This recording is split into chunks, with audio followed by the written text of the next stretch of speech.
You're watching a B.A.S.S. presentation. Present Hearts.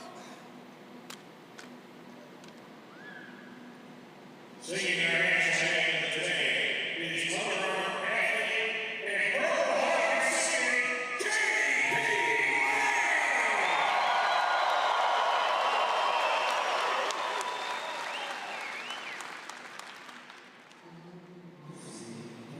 You see by the dawn's early light was so proudly we hailed at the twilight's last gleaming, whose broad stripes and bright stars through the perilous fight o'er the ramparts we watched were so gallantly streaming, and the rocket's red glare, the bombs bursting in air, gave proof through the night that our flag was still there.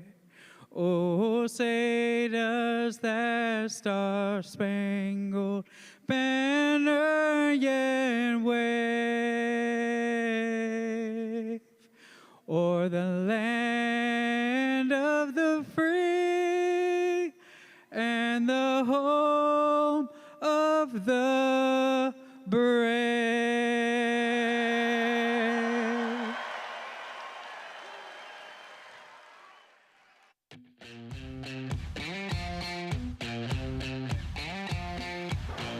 Here we are, day 2 of the 2025 Bass Pro Shops Bassmaster Classic, and it all happens here at Dickies Arena. All the jobs are finished at Lake Ray Roberts. The fishing day is done. 8 hours of action on the water for these anglers to determine out of the 56 who are the 25 that will advance to Championship Sunday of the Bassmaster Classic. Like we mentioned, they bring them all back here from Lake Ray Roberts to Dickies Arena, and we weigh them in to determine our Championship Sunday field. We have had the anthem done. Dave Mercer is on the stage, and I am joined by a champion in all respects. He won this event 3 years ago. Jason Christie, thank you for joining me. Bassmaster Classic champion 2022 at Lake Hartwell. I wish you were in the Classic, but there's no other place I'd rather you than right beside me.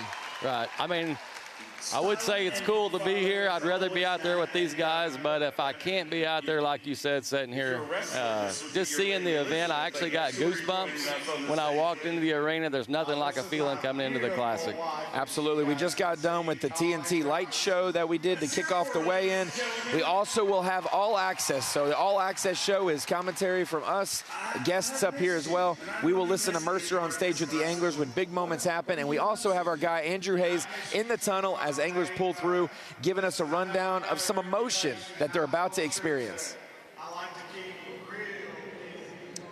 Yes, we are down here backstage for the 55th annual Bass Pro Shops Bassmaster Classic presented by Under Armour. We're down here in the tunnel. You can see some of the boats starting to line up behind me. And I got to tell you, there's a little bit of a different kind of attitude and feel down here than there was yesterday. Yesterday, everybody's excited to be here. They know they have another day to kind of right those wrongs they found out on the water. Today, it's a little bit more serious, a little bit more buttoned up. I think a lot of these guys know, hey, I'm pretty close to that cut line. I know the bass track may or may not be exactly right. And, you know, their lives could change here in a few minutes, whether, you know, it's a pound here, a pound there, what way they moved on moving day, we're about to find out on stage. Well, there's 18 anglers in this field. Almost a third of our field is fishing their first Bassmaster Classic. You've been to Classics, Andrew, but this is your first one working with the blue and the green and the gold at Bassmaster. What were your emotions in the tunnel yesterday as you got to see some guys you've interviewed, you've looked up to, and you get to ask them all the hard questions that they're about to face? I think the thing that just keeps hitting me is how much goes into putting this event on. I think when you watch it on TV, or even when you watch it in person, you get kind of a picture of everything that goes on to make sure that the Bassmaster Classic is the Bassmaster Classic. But until you get to see kind of the insides and all of the moving pieces, you really can't appreciate all of the, work and the people it takes to make this thing come together. And it's just magical to see from the inside. So I think for me personally, that's been the coolest thing to see this week, is just all the stuff that I think as anglers and as fans we kind of take for granted sometimes until you get back here and you get to see it firsthand. Absolutely, Andrew. We'll let you get there. I see Tyler Rivette already waiting, and Jason, he's just talking about how all the things that happen at the Classic, not only behind the scenes, but for you guys, it's a crazy week when you have all of the media day stuff, you've got Night of Champions, you've got segments at practice. Classic week is really different than everything else we experience in the sport. It's really like a 9-day event, and like you said, there's a lot of things from media, and family. All the anglers bring their family in, extended family. I've been in that tunnel whenever it's the greatest feeling. I've been in that tunnel when I wish that I went in, nobody was in there. I feel for these guys, especially the rookies. It's a bass tournament, it's a bass tournament. Until those doors open, it's no longer a bass tournament. So it's one of the coolest feelings that I've ever had coming through those doors. Well, one of our guys that we had on Bassmaster Live today, it's his second Classic. He fished his first Classic last year, Easton Fothergill. He has been on such a hot streak that we were kind of shocked at how bad he did to kick off the Elite Series season. 2 terrible Florida finishes, and we were wondering, did he lose his mojo? Did he use it all up to make the Elite Series? No, he is here to stay, and the Bassmaster Classic showed it yesterday. 24-15 for him, and boy, he fished a different area yesterday, Jason, because the wind was barreling in here, but he thought, it's going to be a lot of people in there today. Yep. I need to zig and zag appropriately. He goes in here and is fishing within sight of Lee Livesay, who had a great morning. Right. He had a fantastic midday, and he actually made Lee Livesay leave because Lee did not want to watch the show go down anymore. Right. So Easton Fothergill, adjustment today. Every fish that he caught on the bottom yesterday, a lot of them within the first 2 feet of the water column today. Really? So what happens is a lot of times that sun gets up, it gets calm, these fish want to float, especially pre-spawn. But for a guy to catch 24 pounds the first day and make a move and not go to that area, that speaks experience right there. That's gut feeling. It takes the stars to line up to win the Classic. It takes the stars, the moon, the planets, and everything else. That might be the decision that wins him the event right there. It was absolutely crazy to see. He said he made an adjustment from a 3/32 ounce to a 1/32 ounce because they were riding so high in the water column. Yeah. Explain that when you said in this pre-spawn time of year, it's not just fish making the move to the bank from out. It's also fish that are deeper in ditches, moving up in the water column. They can go and get their eggs warm without having to move a whole bunch actually horizontally. So a lot of these fish have spent all winter out, if not in deep water, over deep water. And when they come up, one of the first things they want to do is just sun. And that's actually when they're the hardest to catch, is when they just want to sun. But they'll get up there, they'll float high, almost like they're sleeping. And the adjustment that he made, lightening his head, he just wants to keep the bait above him, and that's able. He's able to trick those fish coming up. As long as the conditions don't get crazy, it should carry over till tomorrow. And a lot of those guys who didn't want wind found out today they wanted some wind. They got slick today. Speaking of slick, there's some other anglers who didn't make the Classic that are all about the show. And back behind us, breaking news. Matt Robertson, they just did a gender reveal of their baby on stage at the Bassmaster Classic. We may be buying some time. It's a boy. I can't imagine Matt Robertson raising a boy. Honestly, any other human being, but congratulations. Congratulations. I think that's his first kid, right? Yes. You know this, nothing like your first one. Absolutely. My first 2 kids were right here. Oh, wow. The baby's already got a fur coat ready to go. There's nobody. Hey, I got my shirt that I wear on TV today on Fox. I feel somebody touching my back in the expo when I'm interviewing somebody. Matt Robertson signed the back of my shirt. So, of course, I had Seth Fighter sign the other side. That'll be up on eBay, and I probably could feed my family for months off of what we make off this shirt. It's a good thing he signed it and didn't draw a picture. Absolutely. I said, what does it say back there? And it says on him, so I trust it. Ronnie Moore is a, oh my. Wow, we'll have to take that off and look at it later. But back to the water. I didn't think, when I went out there in practice and we had a strong north wind, the water clarity looks great on Ray Roberts. Great fishing water. We had south winds first day of the tournament. I didn't expect to see, for one, so many anglers in tight areas, because it's not the biggest lake, but it does get a little, you can spread out, but then also a chatterbait, a bladed jig factoring as much as it did. There's not a tremendous amount of milfoil, but whether it's shallow or around the grass, that was the catcher on day one. Other than a jig, it was a bladed jig. And, you know, the guys that are chunking and winding, they got the perfect conditions yesterday. But it kind of backfired today. I'm sure there's some guys that still caught them, but you're going to see these guys. I don't even know what the forecast is tomorrow. I've been in the expo for the last 2 days, but what happens is, you know, today, like a slick, sunny, it gave those guys, you know, with the minnow, the finesse fishing, a chance to catch up. You know, and my goal always in the Classic when I'm fishing is to be within 3 or 4 pounds the first day. Well, it changes when you're in Texas. It's not 3 or 4. It's 8 or 9 or 10. You can come back from that far back. So no lead is safe. I don't know what the conditions are going to be. I think I'm pulling it up real quick if we stop getting ads. It looks like tonight the wind is going to pick up into the 20s. It'll probably be in the teens most of tomorrow, at least sustained. It's going to exactly replicate what we've had. It's going to be a south-southeast wind, so very similar to what we got in practice, but not as treacherous as that final day, which was a north-northwest wind. So we'll see.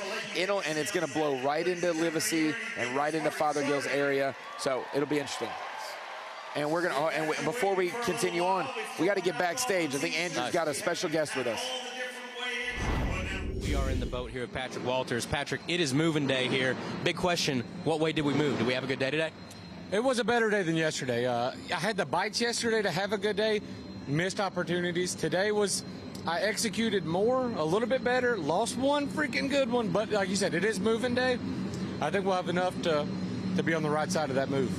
Do you think the past 2 days, there's been a lot of changes obviously out there the past 2 days. Do you think that you've got it sort of figured out where you have a good game plan going into day 3, or do you think it's going to be so volatile and so changing with the wind and the water temps that it's going to be a little tougher? Yes and no. It's a hard way to answer that question. The wind helps and it also hurts. So there's a lot of different bites going on, but I got a decent idea what I need to do. We just got to get around them and actually put the fish in the boat. Thanks, Patrick. Sneaky Patrick Walters. He said he lost a really good one today, but overall has enough weight to maybe make that cut, be on the right side of that 25 cut line to fish tomorrow, which is a dangerous thing for a man who is deadly everywhere, but especially in Texas. And when they're in the timber, maybe some wind. Yeah. 30 plus, we haven't seen it. It could happen tomorrow for somebody, and they could be 15 pounds back and still win this Classic. That dude has caught a bass, and he's right. You can't win if you're not fishing the last day. There's not a lot of Classics where a guy from, 15th on down can move on the last day and actually contend for the trophy. But I'm telling you, Texas is a place that you can do it. I mean, I don't know. I would think a 30, mid-30s is possible. Is it likely? Maybe not. But is it possible? Absolutely. And that gives a chance for those guys to move up. And it's just as easy on these big fish lakes to catch 12 pounds as it is 30. So we just don't know how it's all going to line out. I mean, when we see John Garrett catch 3 yesterday for 16 with an 8-pounder, and we have guys who catch 5 for 12, it's like, can we just work together and get the big ones plus a limit? And they'd be in a good position. Walters is going to set the tone for our weigh-in today. Started the tournament yesterday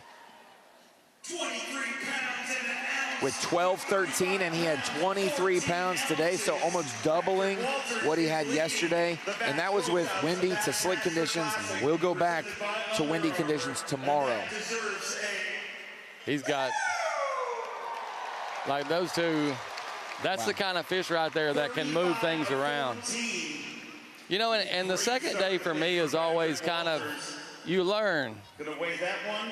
The guy, for instance, the guys that had 17 the first day, did they luck out and get into 17, or were they actually on 25 to 30 and just had a bad day? The second day is where you start learning who's catching them. My guess is the first day, you know, he didn't have a great day. You know, for him, today was probably kind of normal, average. Yep. He's one that can bust him tomorrow. What's scary is that 12 to 23, it's feasible to make another 10-pound jump to mid-30s, and then it's one of those waiting games of you need some help then at that point. Right. If you're going to have a less than teen bag, like 12 or 11-pound, you got to almost have upper 20s and then 30 if you're going to compete, or someone needs to fall and help you out. But right. we might get close to 30 today. Easton, 28-12 on Bass Track. He's pretty close normally. He weighs them, but when you have 7s and a bunch of 5s to 6s, and your smallest is 4.5, there's enough skew there you could go catch 30 pounds. So he might have 30 today, and if he does, that'll throw the whole tournament on its head. He's already kind of predicted to have a 10-pound lead. You know someone else is going to probably close it. It may be a 7 to 8-pound lead. Right. As Tyler Rivette now comes through. That is a great way to start the tournament, though, for day 2, weighing 23 pounds and change for Patrick Walters. Like he said, with 14-14 yesterday being the cut line, he's sitting at 35-14. He should be well within the cut line. Yeah, he's probably in. You know, he'll be in that teen range. He'll be in that 16 to 18 place probably. I say in this event, if I'm within 8, 9, 10 pounds, I have a chance. We promised you this morning that we'd be weighing 25 today. Gets inside the cut. Tyler Rivette about to come up on stage. Let's see what Tyler's got. Need a little extra motivation for this 4-time classic qualifier. Take it deep in that live well. Oh, those are the 2 you want to hold up. Now you just hope or wonder, are there 3 more in there similar? Yep.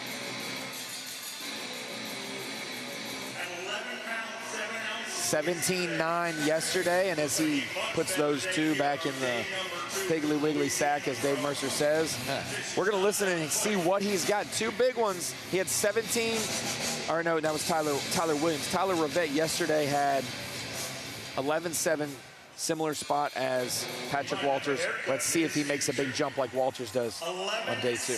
That bag's bulging a little bit. He's fist pumping as well, and you know how Tyler is. Got that high step walk. 11-7 yesterday. Mercer, let's take it away. He's 24-8 to take the lead. 25 pounds, 13 ounces.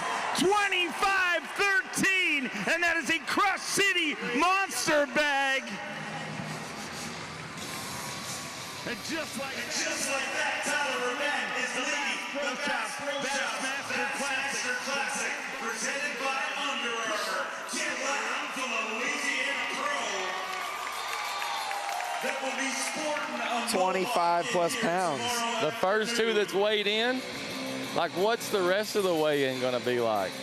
And that's just a sign of what can happen. These guys had rough conditions. Today there was some guys that probably got blowed off yesterday. He was able to fish. Absolutely, and another guy who knows Texas well and probably, you know, needed to duplicate what he did yesterday. Stetson Blaylock, he's back in the tunnel with Andrew as we got to hear what Stetson did today on the water. We're back here in the boat with Stetson Blaylock. Stetson, as we watched live today, we saw a lot of fish that were kind of in 3 separate categories, I'd say. We saw fish that were almost ready to move up. We saw fish that were actively moving up. And then we saw fish that had already moved up. Which, I guess, on that spectrum did you end up targeting most of the day? I'm fishing for fish that are pre-spawn, that are trying to start moving up. I actually caught one of the ones I weighed today off the bed. So I know those fish are headed that way. For me, it's just get to tomorrow. You know, it's going to be close. I mean, I've got 5 keepers. It was very, very slow today. I thought the wind calming down would help the bite. It actually didn't help the bite at all. I could fish better, but didn't get any bites. So, you know, if I can get out there tomorrow with a chance, I think there's some big ones coming to where I'm fishing. But at the same time, do you want to take a chance and do what I did again today and struggle, or maybe try something totally different to try to make a huge jump? Thanks, Stetson. You got People wonder why we moved the Classic to March or late February. You get the chance to have transition fish. It makes it kind of volatile, but in a good time of year. It's not like the summer where those fish have been in that pattern. Stetson Blaylock caught, he's targeting pre-spawn only fish, yet he caught one that he's going to weigh in today on the bed. Right. That's the coolness of this. Well, the thing I like about it is if we were here in the summer, you would have 90% of the guys doing the same thing. You know, this time of year, you got guys bed fishing, you got guys throwing them, you know, shaking a minnow, you get guys flipping a jig, and you just don't know how it's going to play out. And usually in the Classic, you cannot do the same thing all 3 days. You have to make a little bit of a change, and it's the best time of the year to fish. You're going to see the biggest fish on average that you're going to see all year long. I'm getting older, but I think I still remember a crazy story when the first Classic I worked at Gunnersville in 2014, where I believe Jason Christie was fishing an area that was froze over at the start of practice. Absolutely. And you ended up catching a spawner at the end of the tournament up in at Gunnersville. I think Absolutely. That's correct. That's crazy. 1 week, and it's just turned on its head. Yep. And that's the thing is, with everything changing, you know, guys like Stetson that's up on the bank, a John Cox that's probably going to be sight fishing. They're coming to him, and they could be going away from somebody else. Absolutely. You kind of have to have, even though it's the shortest tournament you guys fish all year, 3 days, it seems like you almost have to have 3 patterns because you're expecting something to change. I need a deep pattern, I need a moving spot pattern, and then I need a where they're going to end up for the next month pattern. Absolutely. And it's so hard to do that when you have 4 days of practice and 2.5 of them that were wiped out with crazy winds. All right. Stetson Blaylock weighing in right now. He had 18-8 yesterday and 0 bass at noon today. His wife texted me and said, is his bass track working or does he really have 0? And I said, he's got the best marshal we got. We got Rick Moore in the boat with him. He had 0 at noon, 14.5 pounds. He's going to be in that 33 range, probably going to be in the cut, but he's going to probably be in that 21 to 24th place. It's going to be close a little bit. He's going to have a little help probably, but it's March and we're in Texas again. So, and there's still a lot to go, you know. But that's going to show you what, you know, the first 2 had 20. Stetson's up there. It just looks like to me guys were able to fish a little bit better today. Absolutely. Get around for sure. Yep. A guy who yesterday we had on camera that then caught a big bag, was 2nd place in the tournament, Cory Johnston. Let's take a look at what he did yesterday because Cory started his day like it was winter fishing. It was cold. Caught him on a spinning rod around some of that timber. Then that wind started to blow. He had 2 fish. Really not the great morning he was hoping for. But then he went for kind of a long idle, way in the backup place, a little dirtier water, and started flipping a jig. And we saw him catch 2 or 3 really good ones, this being the first of his good ones. I'm jealous of that right there. Like, I would love to have been out there. And, you know, that's the thing that sets up this time of year. You know, they had come off of a cold night. And him starting out there with the spinning rod, getting a couple, feeling comfortable on the first day of the Classic, and then probably going to what I would call the juice, which is up on the bank where these fish are going to. I think I remember a guy a couple years ago that's sitting pretty close to me that caught him on a jig head minnow and a jig to win his Classic. Yep. So that's right up Jason Christie's game plan this time of the year. And you kind of got to ride both of those, like we said. But I think Cory is going to be our first top 5 angler who's going to weigh in today, and I think he's backstage with Andrew. We are back here with Cory Johnston. Cory, I'm pretty sure I heard you this morning say that the game plan was to run around a lot and you may not get a bite. I don't think that was quite the case for you today. You know, for a while there, I thought I was going to weigh 3 bass in, and I did a lot of running around. I'm not going to do that tomorrow. I'm pretty keyed into 3 or 4 different areas. So long story short is I'm excited tomorrow, and Fothergill better catch him. Thanks, Cory. Fothergill better catch him. That is scary coming from a guy like Cory Johnston who knows what it takes to win big events, and honestly, he's like Livesay. If he's close, he's a closer. So listening to Cory talk, I've been in his position where I hope the people watching understand this is the Classic. If you have a chance to win, you have to go. I mean, you have to go for it. It's not a layup. It's not like I'm going to go catch 15 and stay in the top 10, you have to, if you think there's a chance to go here and win the event, you have to do it. That's why you fish the Classic. So I see it in his eyes. You know what I mean? Absolutely. And what he says, Christy, tells me he's got more than 17-11 on Bass Track. Absolutely. Because there's no way you drive an hour from the lake and see you're down by 10 pounds and then say Fothergill better catch him. He's probably going to have over 20. I was going to say, what's your guess? I'm going to say 23. 23. I'll go 22-6. 22-6 and see if that draws Cory about 5 pounds back. Watch him have 25. Here today needs 11 pounds, 12 ounces to take the lead. 20 pounds, 4 ounces. Okay, his word, there's a big bite there, or big bark there. Yeah. Not as much bite as we thought. 20 pounds and 11 ounces, I think, 20 3/4.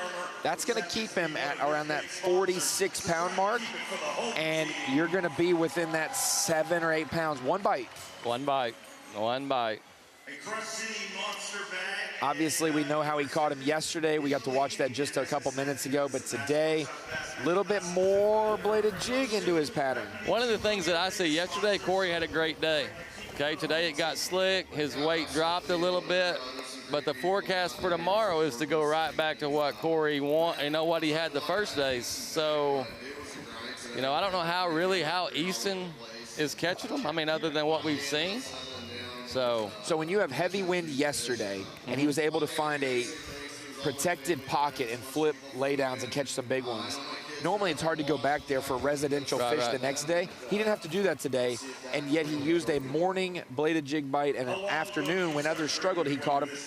Now he kind of has two things to combine, and now he can go catch bigs on both of those and even the spinning rod deal in the morning. Yeah, that should work out good for him because, say tomorrow it's blowing in the morning 12, and he gets a couple hours with a spinning rod, and then he's forced to go to the bank. The good thing to say with Cory is he has options. He can make something work tomorrow and have a chance to win. He could probably bladed jig his way into the creek and then go flipping, do it on the way out, and kind of get a sense of, is it happening? Right. Do I need to go to a different area and try it one more time or what, or switch gears? But we know, obviously, his accolades last year, winning 2 Elite Series events, $1 million in 6 years on the Elite Series. He knows how to close. I mean, he's not a guy that you want behind you. We saw this guy, man, I said it yesterday, Brandon Lester's right there with Brian Schmidt, 2 guys that just don't get talked about enough, but they are so dang good. Brandon Lester, that is a dang good one as well. That is a big one. He's got, it says 7 on Bass Track. We'll see if it'll be maybe the biggest bass of the day. That's at 7.4 right now. Yeah.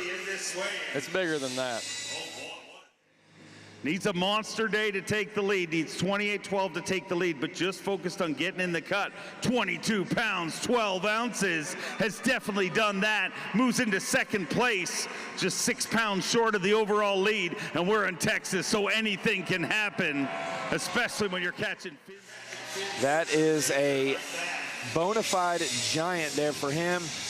22 pounds and change, I think, and pair that with his, I think, 18 yesterday. Let's see, it just updated. He had 17.2 yesterday, 22.12 today. Man, you would think that in more of a bluebird, 8 pounds, 6 ounces, you'd think of a more bluebird sky day, even in the pre-spawn, weights might slip. And they all are getting better. Now, obviously, there's going to be guys who suffered because of it, but man, Jason, they have set the tone. We've got 4 guys weighed in over 20 pounds out of the first 5. Well, what it tells me right now is the guys got to move. Not only did they have wind yesterday, but you got standing timber out there, stumps. It's hard to move around. It tells me that today guys were able to bounce around, hit what they found in practice, and really be efficient throughout the day. So, Brandon Lester's a great fisherman all year long, but around the spawn, pre-spawn, spawn, I mean, I've seen him bring in some giant bags over the years. And one thing that you could say, did he catch those on a spinning rod? Did he catch them flipping a jig? Did he catch a bladed jig? Maybe he was lipless crank. I just don't know because Lester is so good. Looking at his track record, he was one of those guys that we were saying, it's going to happen. He's going to win at some point, and then 2022 was his year. He goes and wins an Open to kick off the season, wins an elite event at Pickwick in dominant fashion, and then almost wins Angler of the Year. Only Brandon Pollinek could probably beat him because he didn't miss a check all season. Lester is just, it shows how good an angler is when I'm shocked they missed the Classic. Yeah. Like, why are you sitting here? And last year I was saying, why are you sitting here to Lester? Yeah, yeah. Josh Butler, I'm going to say a short prayer for him. I didn't look at Bass Track, but he didn't weigh one in yesterday in his first Classic appearance. You want to always put one on the scales. We know how good Josh Butler is. He's fished professionally in other leagues, made the commitment to fish the Opens, wins on his home lake at Logan Martin last year, fought off a lot of other home lake guys. And you know, always digging in there. That's just the best thing ever. That's a good, I mean, like, I remember my first Classic on Grand Lake where I fished a lot, and when I took off that morning, I was like, please let me just catch one to go to the stage. The dejected feeling, I'm just happy to be here now. You never want to know you're out of a tournament. Right. You might not have had a great practice, but we launch at 0-0. You don't want to know that. How many people, though, attempted to make the Classic last year? I'm sitting here talking to you, and he's fishing. Absolutely. That's a big deal. Holding one up for the crowd. Congratulations, Josh Butler, putting his first fish on the scales in the Bassmaster Classic, and if I have to guess, probably not his last fish. Dream come true for him, representing the state of Alabama. It's always very nice as well when you do have the rowdy bunch. Look at the a rowdy bunch rooting you on, because Jason, the fans online comment and they keep you going when you're catching them. But when you don't catch them, nobody's commenting. But those 4 or 5 people, they're the ones who are like, hey, it's okay. It's funny when you win, you know, you're driving home and your phone's going bing, bing, bing, and everybody you know is texting you. But when you don't have a great tournament, it's funny, you drive and there's not that many, and it usually comes from my mom, you know, your close family, the tight sponsors, and those are the people through thick and thin that make you feel good for being out here.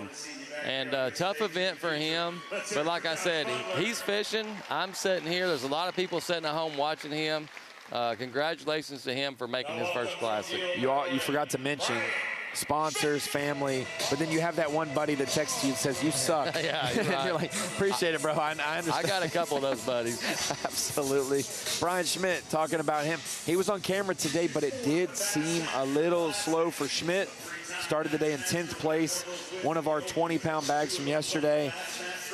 Maybe caught one late, but it's saying 4 fish, 1 shy of a limit.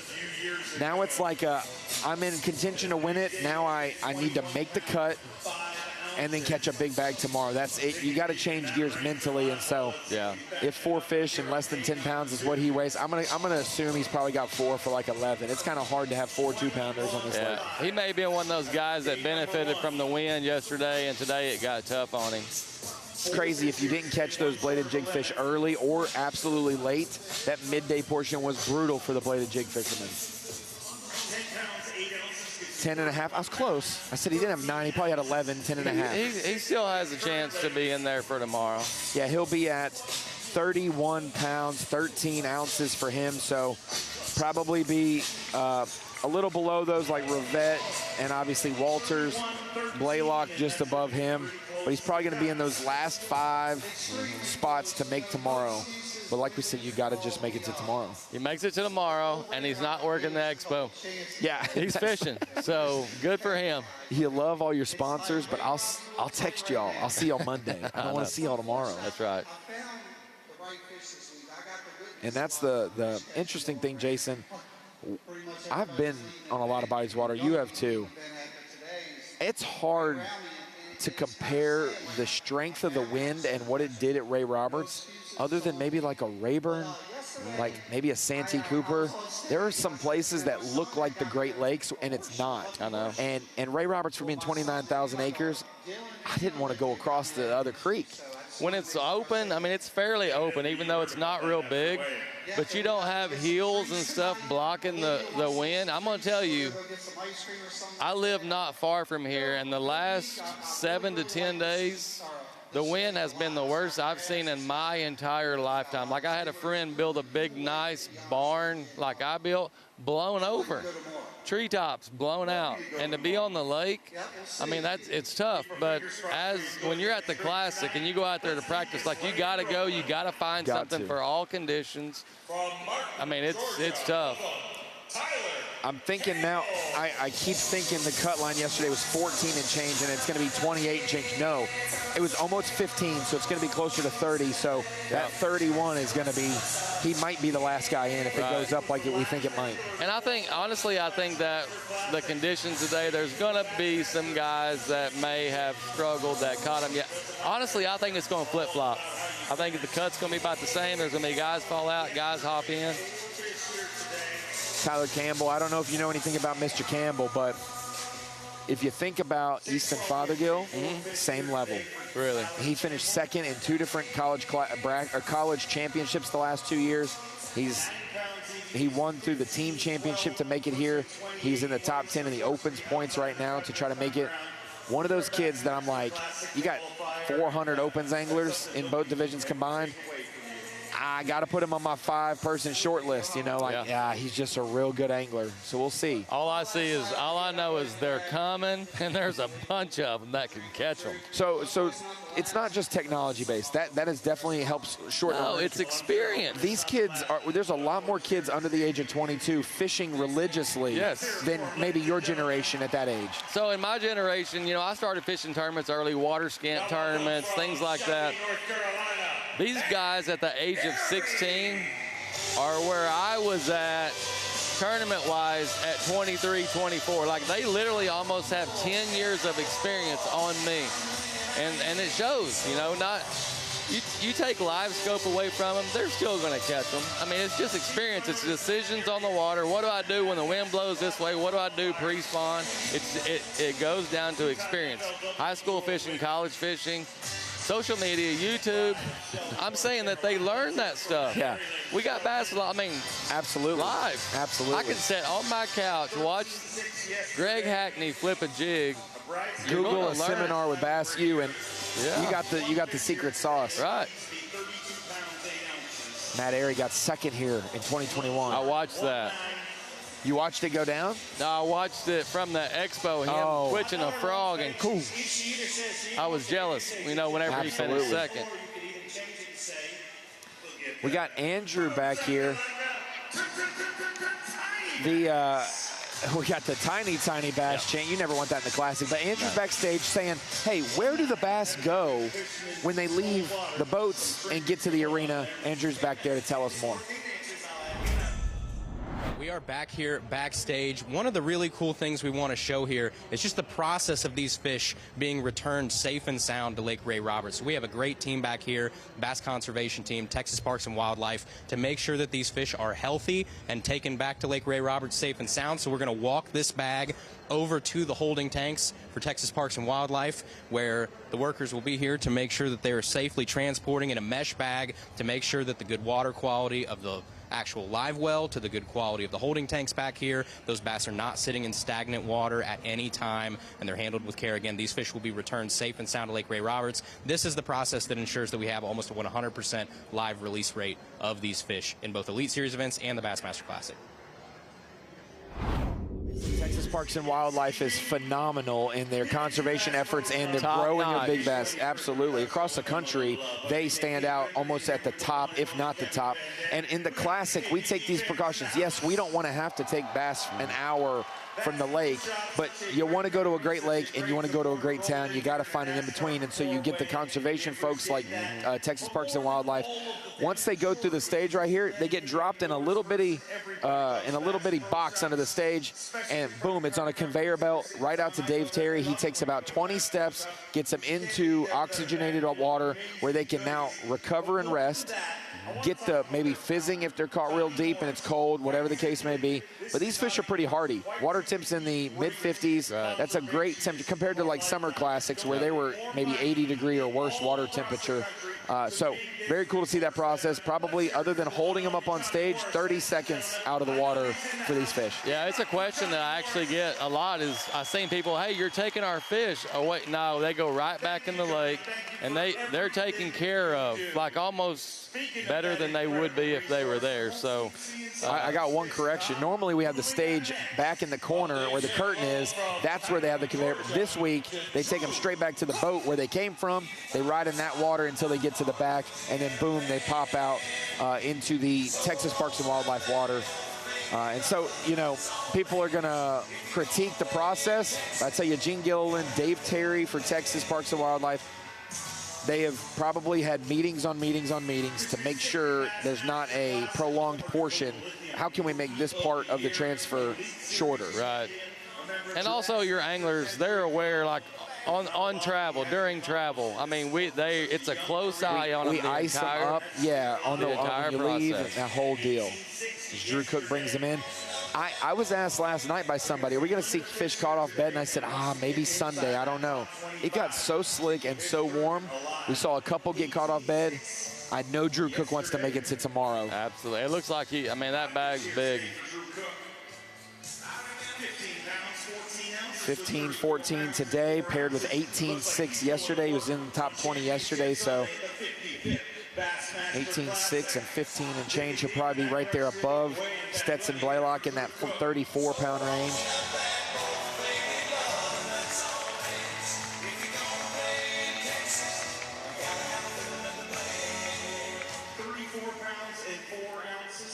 Drew Cook, obviously we know who he is now. He won where you won just a few weeks ago. One of the best sight fishermen, 2019 Rookie of the Year as well. And boy, he is one of those, he doesn't strike fear in people maybe, but you don't want him right behind you. I get scared whenever I know that they're laying up on beds. Like that dude is, if he's not the best, he's definitely in the top 2 or 3 that I've ever seen sight fishing. And the reason is so much confidence. If they're spawning, that's what he's gonna do. And think about this event. So it's Friday, Saturday, Sunday. We don't know the outcome. If it would have been Tuesday, Wednesday, Thursday of next week. Oh my gosh. I mean, like you put it's like the Gussie Classic. Yeah, it was going the other way for Gussie in a quick heartbeat. And he's like, I need this tournament to end as soon as possible. Well, he's that guy that if it would have been next week, I mean, he could catch no telling what tomorrow. I swear, I just heard him say behind us, I saw 60 pounds swimming today. That's a crazy number, but we're in Texas. I don't know if he's counting 5 fish or 10 fish or that's a lot. Yeah, that's a lot of weight. Drew's not going to lie. We'll find out tomorrow. He probably saw fish. He might exaggerate just a little bit. He won't lie. Well, hey, Jason, I appreciate you spending some time. I know you got a fancy schmancy dinner to probably get to a little later. I'm going to be having a date with Little Caesars at 10:30 in my hotel room. So thank you for joining us on All Access. Next year, let's make a deal. No, I'm not going to sit here next year. You fish the Classic next year in Knoxville, okay? This has been the most motivation that anybody could ask for. I will be in Knoxville. Awesome. Thank you. You bet. Good luck the rest of the year.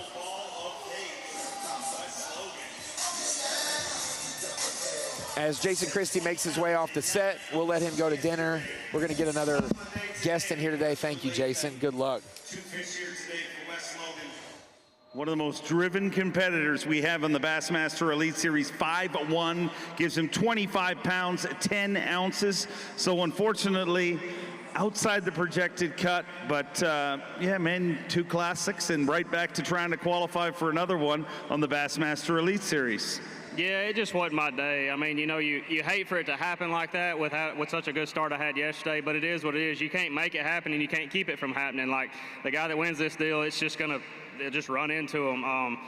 I don't know, but I'm truly am blessed to be standing here. I don't really, you know, I'm probably alive for a reason. I don't know why the good Lord kept me alive after that Champlain incident, but I feel like I'm standing here for a reason. So if you're going through some hard stuff, and man, I had a bad day. Like, I was upset, and then driving back, I was like, dude, I could be in like such worse situation. But again, truly blessed to be here. I have an awesome family, a great wife, great parents, great sponsors, great support back home.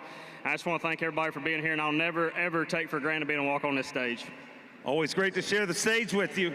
Let's hear it for Wes Logan. Let's keep them rolling.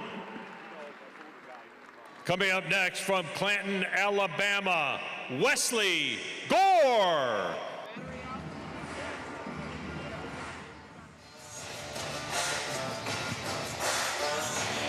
We've got former classic competitor Daryl Gleason with us. Yeah, man. Series pro in the past, opens angler all the time, supporter of B.A.S.S. every day. Appreciate you joining us. I saw you in the expo and said, Daryl's the energy I need after a long day to keep me going from 6 to 7. We got Wesley Gore coming in here. Yeah. Wes Logan was just talking about he's so glad he's here, not only at the Classic, but alive with the situation last year. Yeah. Tell me about these feelings. Wesley Gore coming in the Classic for the first time. That's got to be a big deal for y'all. Yeah, man, like, I'm getting chills standing here watching this. You know what I'm saying? Like, and I've been around it a long time, but to actually, I don't know, to be in here after having been on that stage and, like, know what they're going through, man, it's the dream. It's what we all pursue this for, you know? And for the select few that actually get to go out there, it's, you know, it gets overused. It's life-changing, dude. It just is. It is. The moments are worth it. There's some moments in the tunnel happening right now, and Andrew is with a surprise guest. I'm not sure. So, Andrew, who you got? All right, we are in the boat here with Ben Milliken. Ben, a rough day one. I think you turned it around on day two. Did you change anything major, or was it just the fish cooperating a little bit more on day two?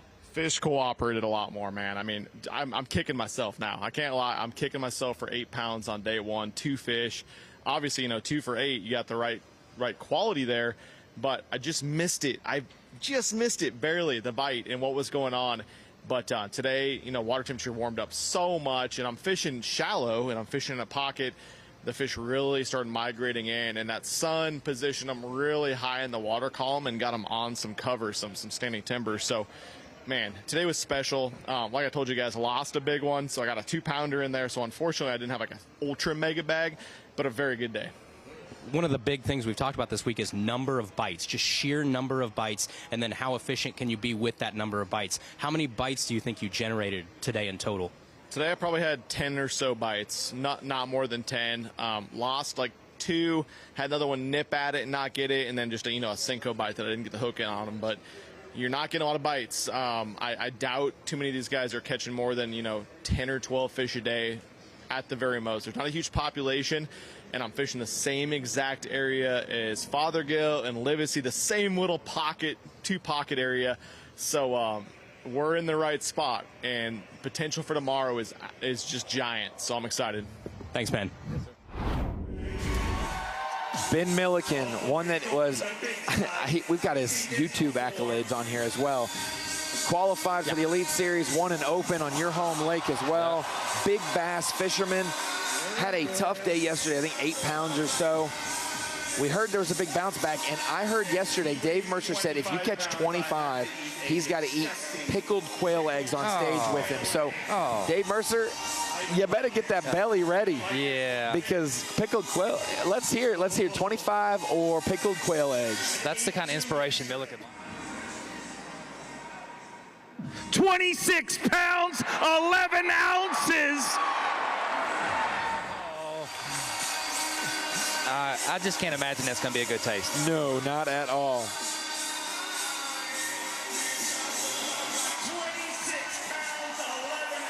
Wow. You go from 8 pounds and change yesterday to now 26. Trying to see. 8.2 yesterday, 26 today. He's going to be in that 36 to 37 pound range. And that's going to put him all of a sudden in it, right behind where Tyler Rivette's at. Yeah, and he's a dangerous guy on these big fish, like fisheries. He might just throw a 10-inch glide tomorrow. He might, and there's like with him only having 2 yesterday, like he's swinging for it. I don't know if you can win with.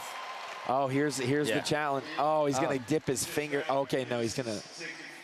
How does Dave going to handle this being from Canada?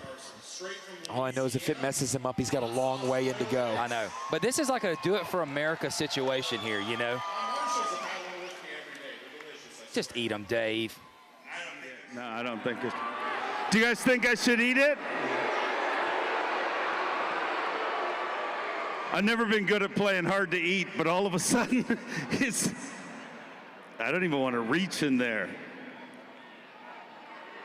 Cheers. Yours? Cheers.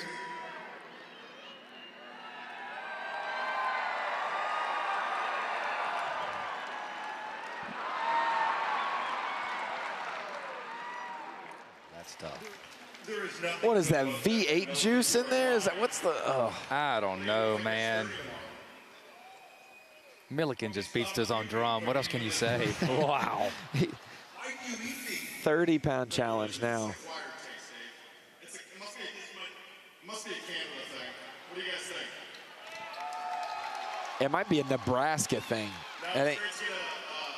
Although he did say that those come from Louisiana, my home state. Oh, okay. So you guys got a bunch of quail? I don't know that we have a bunch of quail. We make things taste good, though, down there, right? So, like,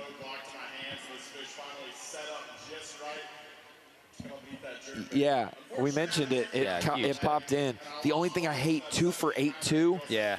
You gotta have like 13 as your low day. You know, he's gotta have like upper 30s tomorrow. He's gotta have record He's gotta go shattering. like have some kind of like crazy. If you have 13 or 14, that's 5 or 6 more pounds. You got 20 a day basically, and you left too much meat on the table there. But 2 for that doesn't 8 stop is him from tough. going and doing something special, which is what the dude's gonna go do. Absolutely. And for him, didn't have a great classic last year. I think he was in the 50s out of 56 anglers. To make the cut in your first class. It's one thing to make the classic, then it's one thing to make your first cut in the absolutely. classic. And that's the kind of stuff leaving here, going on to the schedule, wherever y'all go, you know, it's going to build momentum for him. So, we all go through that stuff, but like he's the kind of dude, when he gets rolling, like things can happen. You know? Absolutely. Pickled quail eggs, I don't, other than a 30-pound bag, I don't know what can top. Hey, if you told me I had to eat when you get on stage, I'd do it. This guy might try to top it. Yeah. I'm not going to say hometown boy, but the guy who lives in Fort Worth now for about the last 8 to 10 years. I went out on practice day with him on Wednesday, and about as dialed as you could be on a jig, on an isolated structure, and a big swimmer when the conditions set up right. Heard he caught one on a big swimmer this morning to start right near takeoff. Right. We will see if Chris, he had 18 pounds yesterday. And I said, okay. Yeah. You didn't lose it. That's a solid weight to start. I don't know if he really splashed today, though. Chris is a gambler, too. Like, he is fishing to win these. So I think he might be light. Might be a little light of a limit. But again, he's shooting his shot out there, dude. He's taking big gambles. He's going for it. He probably is fishing tomorrow, though. Is he? Or 18-10. No, he's going to be below that cut. Yeah. 18-10 and another 8 pounds on there. Yeah, he's going to be below the cut line. Yeah, you know he's disappointed, dude. He was expecting big things. Like, you try to make something happen, especially after a good day one. You want to make it happen. If you fall flat on day one, you're like, I'm trying to salvage. You don't fall flat on day one. You're like, let's make something happen. And I know we all know Chris's personality. Like, he's shooting for it. Like, he's the kind of guy that'll push something to the max if he thinks he can win. So, and sometimes you come in with 2 fish because of that, right? I think he had 2 before 8:30. I knew he had the first hour of the day. Early. Yeah. That's why I'm so shocked. Hey, bass fishing, Ronnie. That absolutely this is bass fishing. We're trying to catch. We don't always catch. Like, it's brutal. It will all humble you at all of it, but I know that's like gotta hurt. Like, he was so dialed, dude. You know he spent a lot of time here. I said, and this is bold, stupid, whatever it is. Talking with Kyle Jesse on the podcast, I said, it just gives me the feeling he's so dialed in at Ray Roberts right now.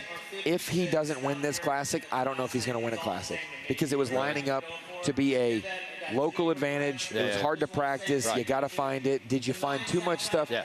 And I just felt he poured so much effort into it that some of those things, it doesn't just hurt you, it hurts you bad. It does. It's like, pretty brutal. When I made the classic, I won on my home lake.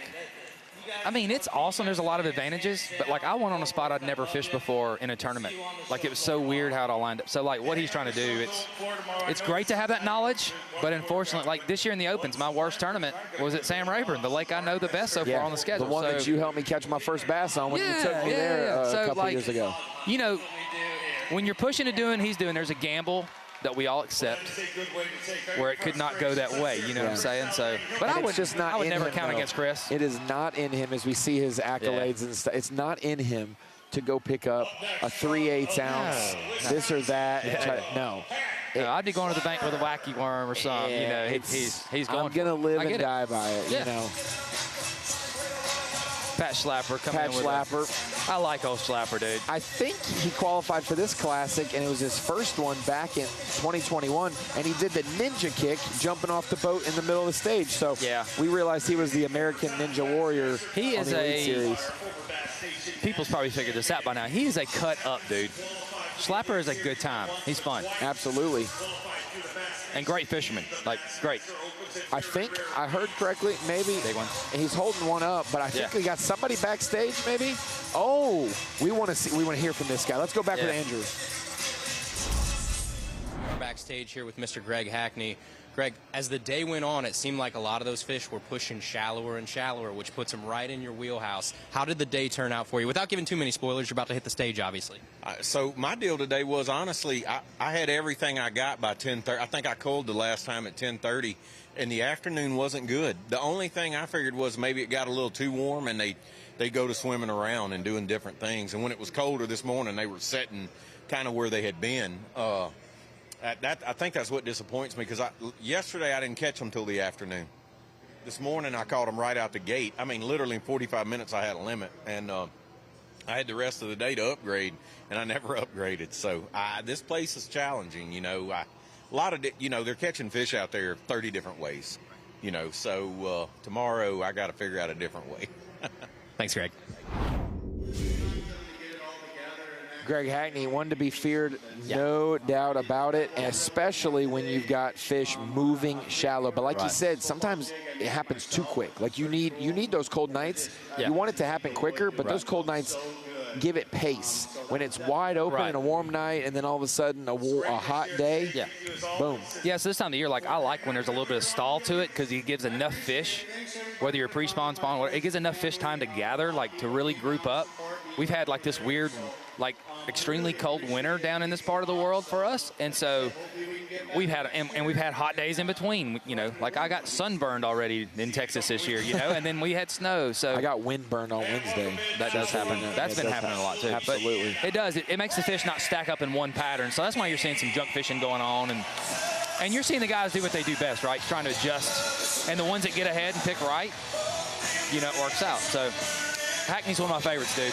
Killer. 19th classic for Greg Hackney. Killer. 19th. He's the only one in the field with more than 10. Everybody else single-digit classics. Wow. We had a lot of names. Christie, Polinick, Swindle, Ike, Fighter. It's been weird for me seeing them boys in the show. It's so weird. You're like, is this the final day to make the cut? What's happening? Are we in Bizarro world? They're doing what I'm doing this week? Do you feel different sitting in Jason Christie's seat, though?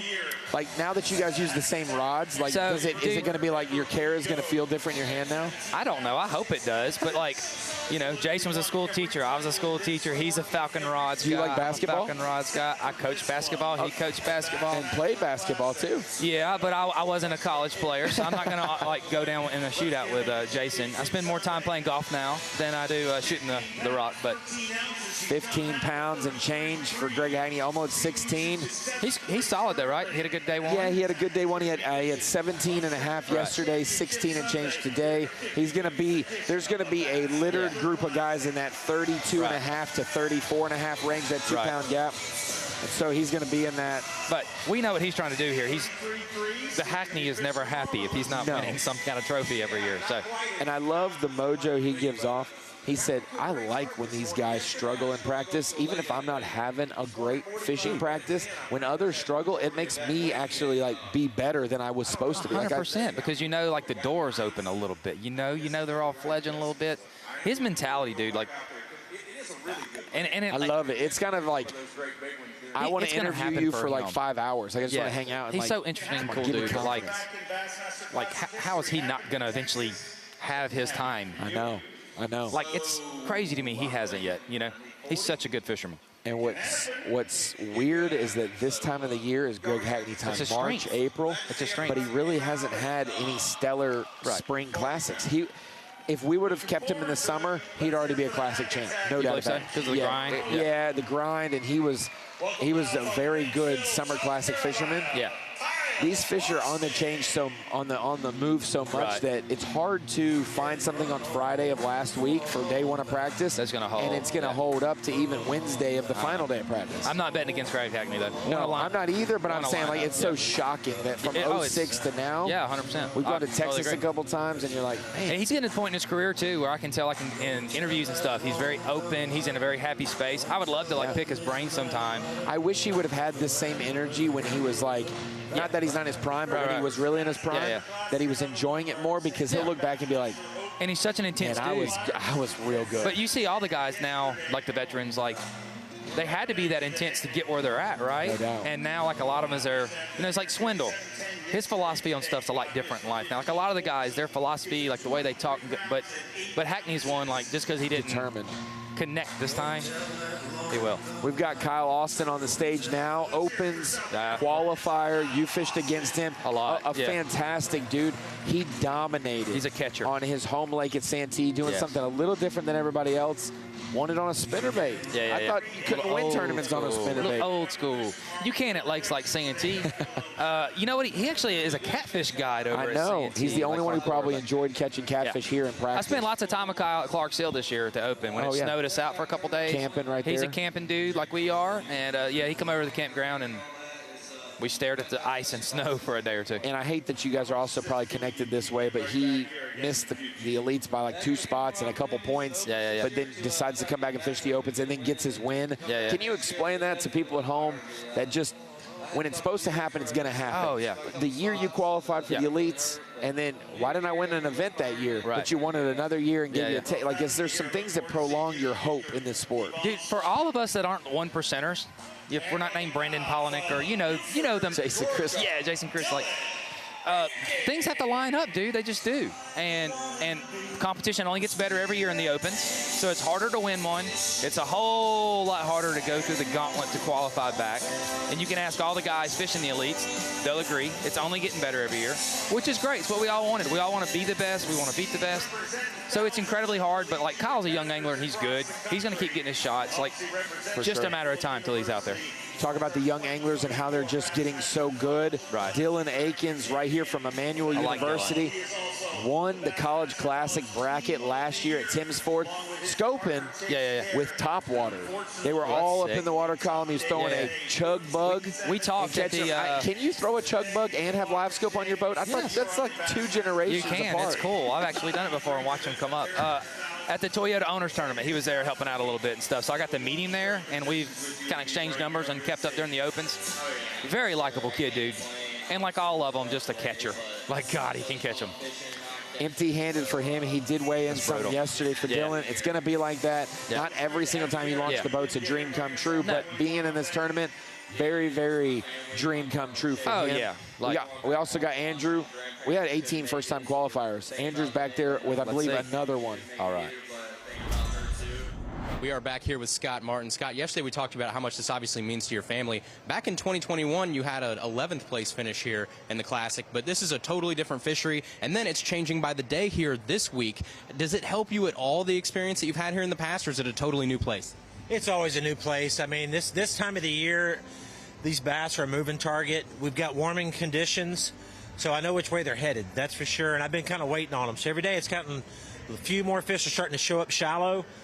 You know, I feel like I have a chance at maybe a 25, 30-pound bag if things just kind of line up just right, and I've got all day tomorrow to do it. Thanks, Scott. I was wrong. Scott Martin isn't a first-time qualifier, third-time qualifier. Qualified through the Opens last year, had a tough Elite Series season last year, but got the Classic out of the way early on his home lake. He's had some tumultuous stuff this year going on with getting DQ'd on his home lake as well. The rules are rules. He's here at the Classic, and boy, he's got a different story because he has probably the most popular and achievement-worthy family in the sport of fishing, but they're missing the Classic. He would love to win it for his dad and his mom. That's a lot of pressure. That is a lot of pressure. A lot of pressure.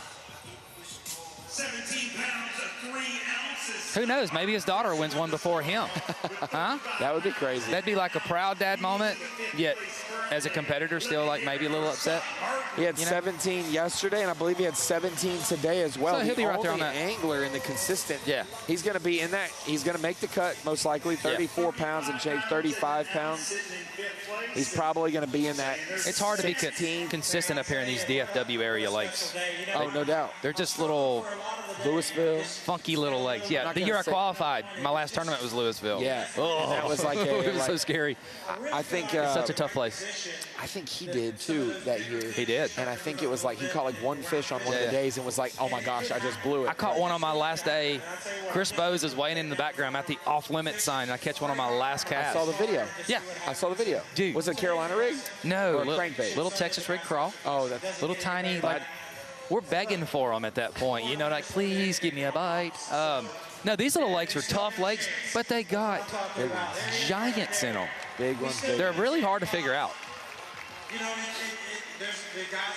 We mentioned it, winning on your home lake. Yeah. You've done it. Yeah. A lot of guys have done it. It's becoming a more common thing as much time as you put in on it.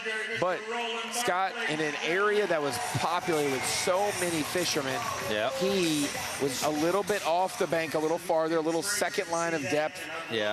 That This water is gross level to was in that 15, 16 range. Yeah. This year it was down in 13, 14 range for the Elite Series. I rolled in there day one, you know, out there, and the 80 boat mafia went by me or whatever, and I stayed a few hours, didn't get bit. First day of our season, I had like one bass at 10:30 or 11, and I bailed to go do what I had to do, right? And yeah, then when I saw what went down out there, and I went on to have a decent event, got a check, whatever. But when I saw what went down out there, I'm like, oh. That's when you know when you leave the best area of the lake that given tournament and go catch them elsewhere and survive, it just wasn't meant to be. It just wasn't. Go get a check. Yeah. And I was proud to grind out what I did. You know, like first day of the year, we're thinking points, trying to requalify all that, right? So, but that's the difference. He's on the Elite Series. He fished that tournament to win, so he could stay and grind and do it. You know, so that's a lot of the differences you see, like in the Opens, what we're trying to do to get here. Hey, I got to give a big old woo pig suey for the Hogs going to the Sweet 16, beating St. John's just a little bit ago. We got a Arkansan coming in here. Jeremiah Kendi from Benton, Arkansas. How's LSU doing in the tournament? McNeese State, Lake that's Charles. Right. We'll wait, baby, for at least another game. Yes, we'll see what happens, okay?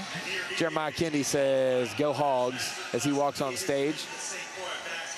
I'm a huge basketball fan, just need you to know. Absolutely. I used to be. I just don't, you know. NIL killed my dreams with that. I didn't even do a bracket this year. What? No bracket. 16 pounds, 11 ounces for Jeremiah Kendi. He won on his home lake. That's like a broken record right now. I know. What's his home lake? Washita. Okay. Okay. He kicked my butt there. Yeah, I did horrible there. He kind of improved, 15-13 to 16-11. And this is a grass lake. He's going to be maybe.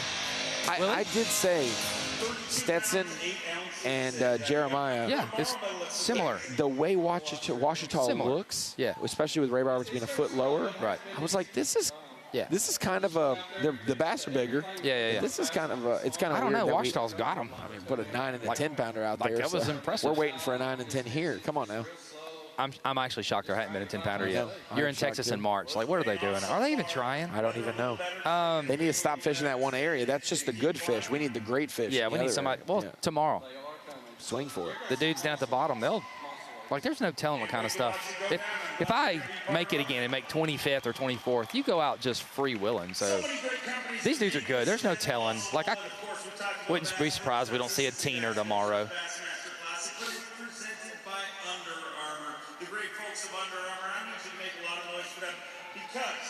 We've got the all-access portion. I'm going to reset the scene for you. Today is the Day 2 weigh-in of the 2025 Bass Pro Shops Bassmaster Classic. If you want just the weigh-in with Mercer and the anglers, you can go to Bassmaster.com and watch that. It'll also be up on our bonus YouTube channel, Bassmaster Bonus, later tonight. But right now on the Bassmaster YouTube, live, all-access, you've got me, Daryl Gleason. We had Jason Christie just a little bit ago. We're going to have Laker Howe coming up in the next hour. He's leading our points race. catcher. He did 280 miles round trip at Kentucky Lake. I want you to arm wrestle Laker Howe. Nope, I'm That good. boy is a unit. He is much taller and stronger than his father. Unit. But the all-access portion of it, something we're trying this year.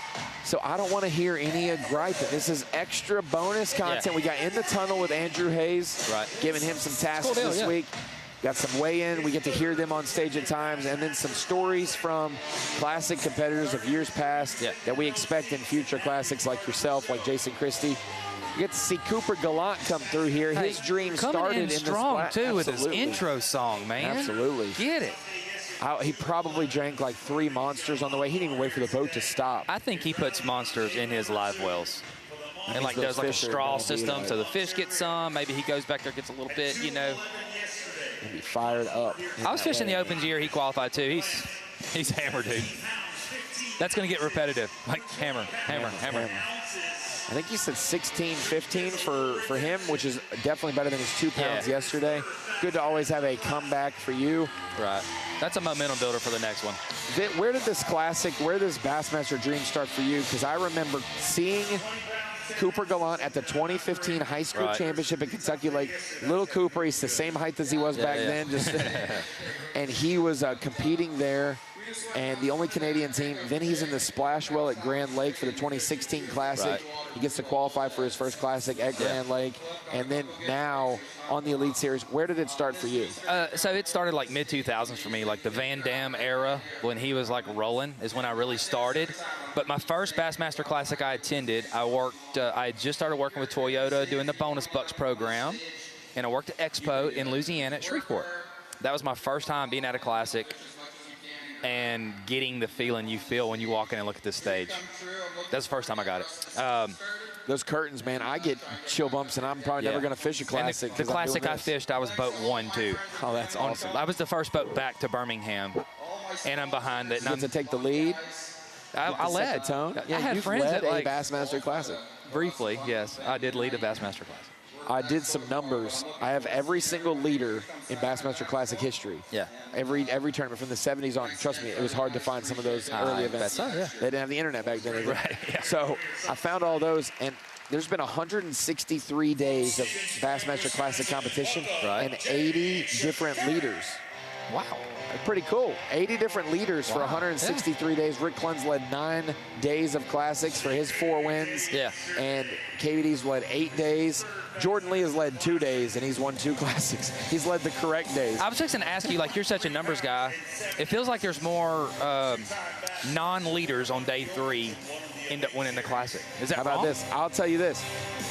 Of the 54 previous Classics, 11 Classics have been won wire to wire. Yeah. And 11 Classics have had a different leader every day. The other Classics are like, this guy led 2 days, whether it was day 1, day 2, day 1, day 3, day 2, day 3. It's a little more topsy-turvy of an event with the way the practice schedule lines out. Jay Shakur, one of the guys on Bassmaster Live today. I'll watch him hold up these fish, and then we're going to talk about his day on the water. He is a absolute unit as well of a fisherman. I fished around him too much my couple years on the Elite Series. He doesn't share. He catches them all. Yes, absolutely. He's one of those guys that very young. Yeah. He's kind of starting that generation, but he came up through the Opens ranks as a co-angler. Won 2 events. Yeah. He won the Neely Henry Open as a co-angler and a that was the year I qualified. Grand Lake. Yep. And then because I remember calling you. I think you were on. You were cranking some seawalls and some rock off the seawalls. Yeah.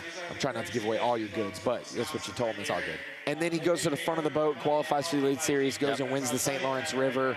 Very proficient with his electronics, but boy, if it's a muddy river, if it's a reservoir, if it's a natural lake, deep, shallow, I mean, this kid's just so well-rounded. I think it's like kind of a testament to that Wisconsin area too. It's not just deep smallmouth, like they got the river, and he's really good at that. But I like. Oh, Lay Lake, not Neely Henry. I know how much work he puts in. Like he's really rounded out, like figuring out the stuff in the South really fast.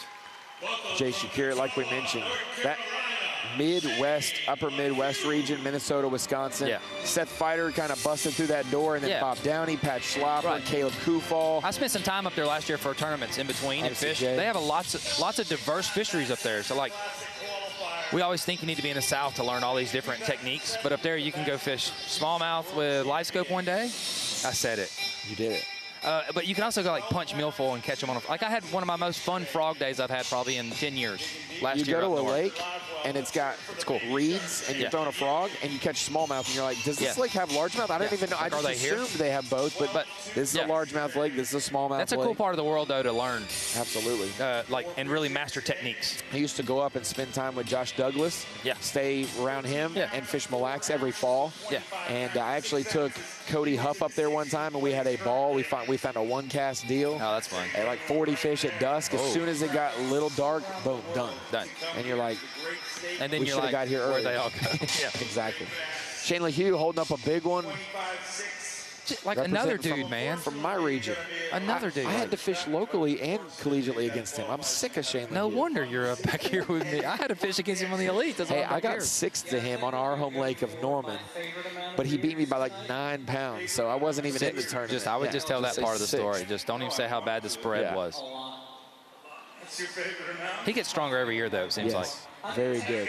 And then him and Brandon Cobb, they've got a good friendship. Yeah, and that helps a ton. Network at least in practice, figuring stuff out. It helps a ton, like covering these new waters, like when you're trying to learn them, to have someone to bounce ideas off of. Very limited practice. We can't get info from outside people, but we can talk to the competitors can talk to each other. Thanks for clearing the fine that. No one in the comments the last 3 weeks has ever they don't know, but they don't like it. Get me on the podcast. I'd love to talk about it and explain why those rules are there.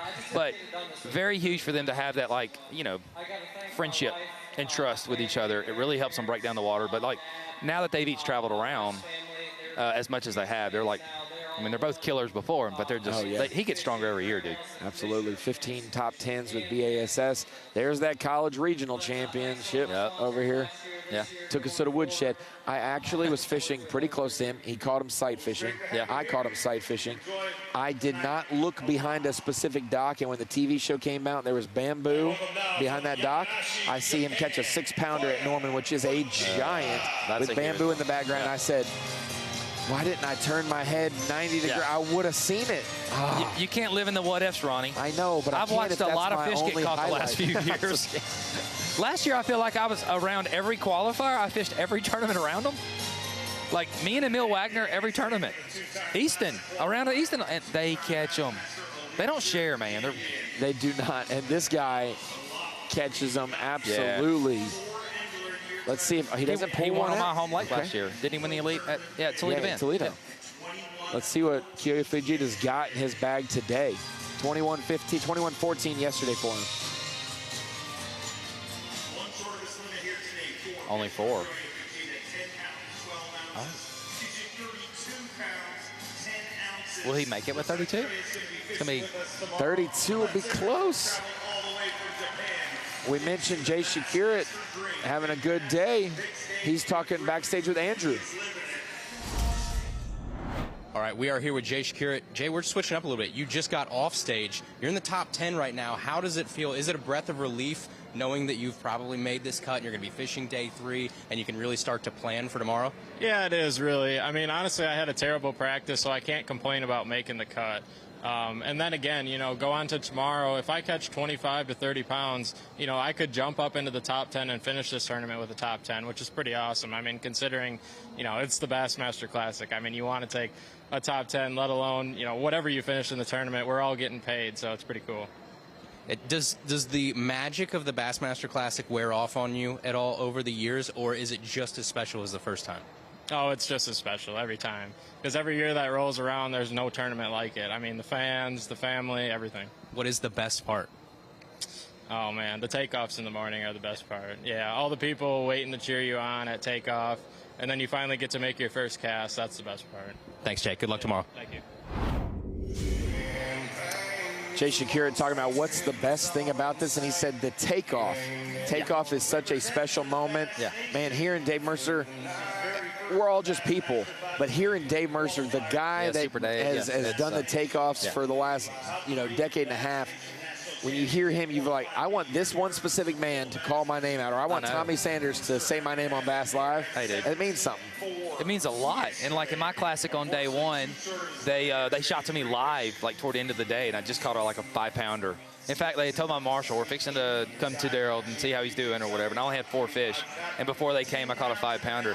I bet I was glowing like a child because it's just nothing more special, dude. It's like, this is what we're all after, right? You fish B.A.S.S., you fish the Opens or any of it, you know, like making it to that moment. I don't know. I don't know if I'll ever get back, but dude, it was special. I cried on stage. That's awesome. More than once. Like, yeah, I'm not ashamed of it. It was special. One of the best sight fishermen. It could be headed his direction. He's backstage with Andrew, John Cox. Let's hear what he has to say. We are boat side here with John Cox. John, we saw you, I believe, catch the first bedfish on live of this tournament. How did that feel? And could we maybe see more of that tomorrow? Yeah, I actually caught that fish yesterday and then called it. And when I pulled up there, I was like, oh my gosh, there's another one back on that bed. And I caught it again. And I called it again today. So I'll probably go back and catch it again tomorrow. But I don't know. It was an awesome day. It's just a grind, you know. But I've been waiting. I've been hoping, wishing they would push up. But it's just, you know, too much wind and it's cooling the water down so much that I don't know, it's making it tough. You think with a warm night tonight we could see more of that tomorrow? Maybe. I think we got a lot of wind coming, which I'm excited because it was really tough to get them to bite today, and I think that wind will help, you know, will help them bite tomorrow. Thanks, John. Hey, sorry. You may not want the wind, but you know the wind helps. But John Cox, he's kind of got a little sneak hole. He's always got a little sneak hole. He lives in the sneak hole. Little back pond underneath the causeway. Yeah. And did some work today. He said, wouldn't it be crazy if we won it in here? It would probably be real lucky, but I think we can do it. Yeah. Caught some on a bladed jig, caught some sight fishing. He said he called out that fish that he caught every day. He said he caught it day one. Tomorrow. He's got to name it tomorrow. Yeah, but like that just shows I'm doing life all wrong. I can't catch a bedfish several days in a row. I would have needed it on day one. I heard he drove 20 miles away and let it go, and it swam back. No, it didn't. That wouldn't surprise me either. I like John. One of the happiest dudes in the sport, dude. You never see John Cox not smiling. Well, I'll say this. He had 22 even yesterday. Cory Fujita had 21-14. Two polar opposite anglers. Today it was slick calm, and it should be up Kyoyo's alley. 4 fish for 10 pounds for him. We'll see what John Cox got today. Like, I know sometimes we think everything's about Ford Basin sonar, right? That's all we hear now, right? Well, he's got his eyes, the best ones. Let's hear what John has to say. And he's 23-14 to take the lead. 22 pounds, 8 ounces. John Cox moves into second place with 44 pounds, 8 ounces. In a world dominated by forward-facing sonar, he is the only angler in the field without one even on his boat.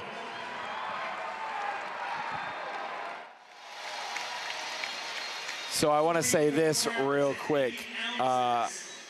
John Cox and Cory Johnston both had 17-11 on Bass Trek, and they weighed 20 pounds, 4 ounces, and 22.8. So they are sandbagger supreme today. Yeah. Cory in the lead. No one's really gotten within 6 pounds of him. John Cox is the first one to get within that range. 44.8, only £1.5 off of Cory's pace. In it tomorrow with a chance. As we look at him fishing in that back pond deal from today, obviously spinning rod in his hand, and it's not for a jig head minnow. It's probably for a weightless minnow. It looks like a weightless minnow style bait. Worm. It's amazing how good. He's in an aluminum boat. He gets in these sneak holes, and he kicks our tails with a spinning rod so often. Absolutely. To think of how many 10-pounders he's caught on a spinning rod laid up on the bank. Scary. Absolutely scary. He caught some cranking today as well, I believe, off a causeway. It kind of reminded, right in the background, it kind of reminded me with a bladed jig, his wacky worm, or weightless soft jerk bait, and bladed jig, crankbait, and those 3 baits. It reminds me of Knoxville in the Elite Series. Yes. Under a bridge in the back, a little pond to himself, warming up, and that is what he's doing. A place where fish live, and there's probably different stages going on in different cover, and throughout the day he's checking to see like if more pulled into the causeway or more moving up on the edge of the grass,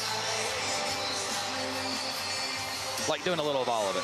Here is the man that we've been waiting for, the early leader today. Had the best morning of anyone. Morning, I say, from 7:30 takeoff to 10:30. That was when Easton made his move, but Lee dominated the first 3 hours, and I think he's going to be in it to win it tomorrow. No doubt about it.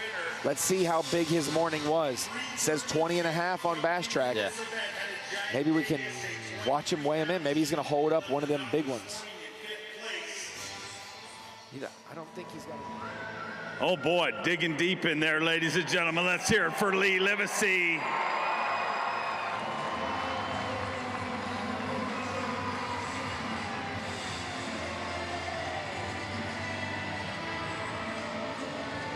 Trying to take the lead away from one of his buddies, Cory Johnston, leading this tournament with 45 pounds, 13 ounces. And Lee Livesay bringing us a limit of Ray Roberts Bass.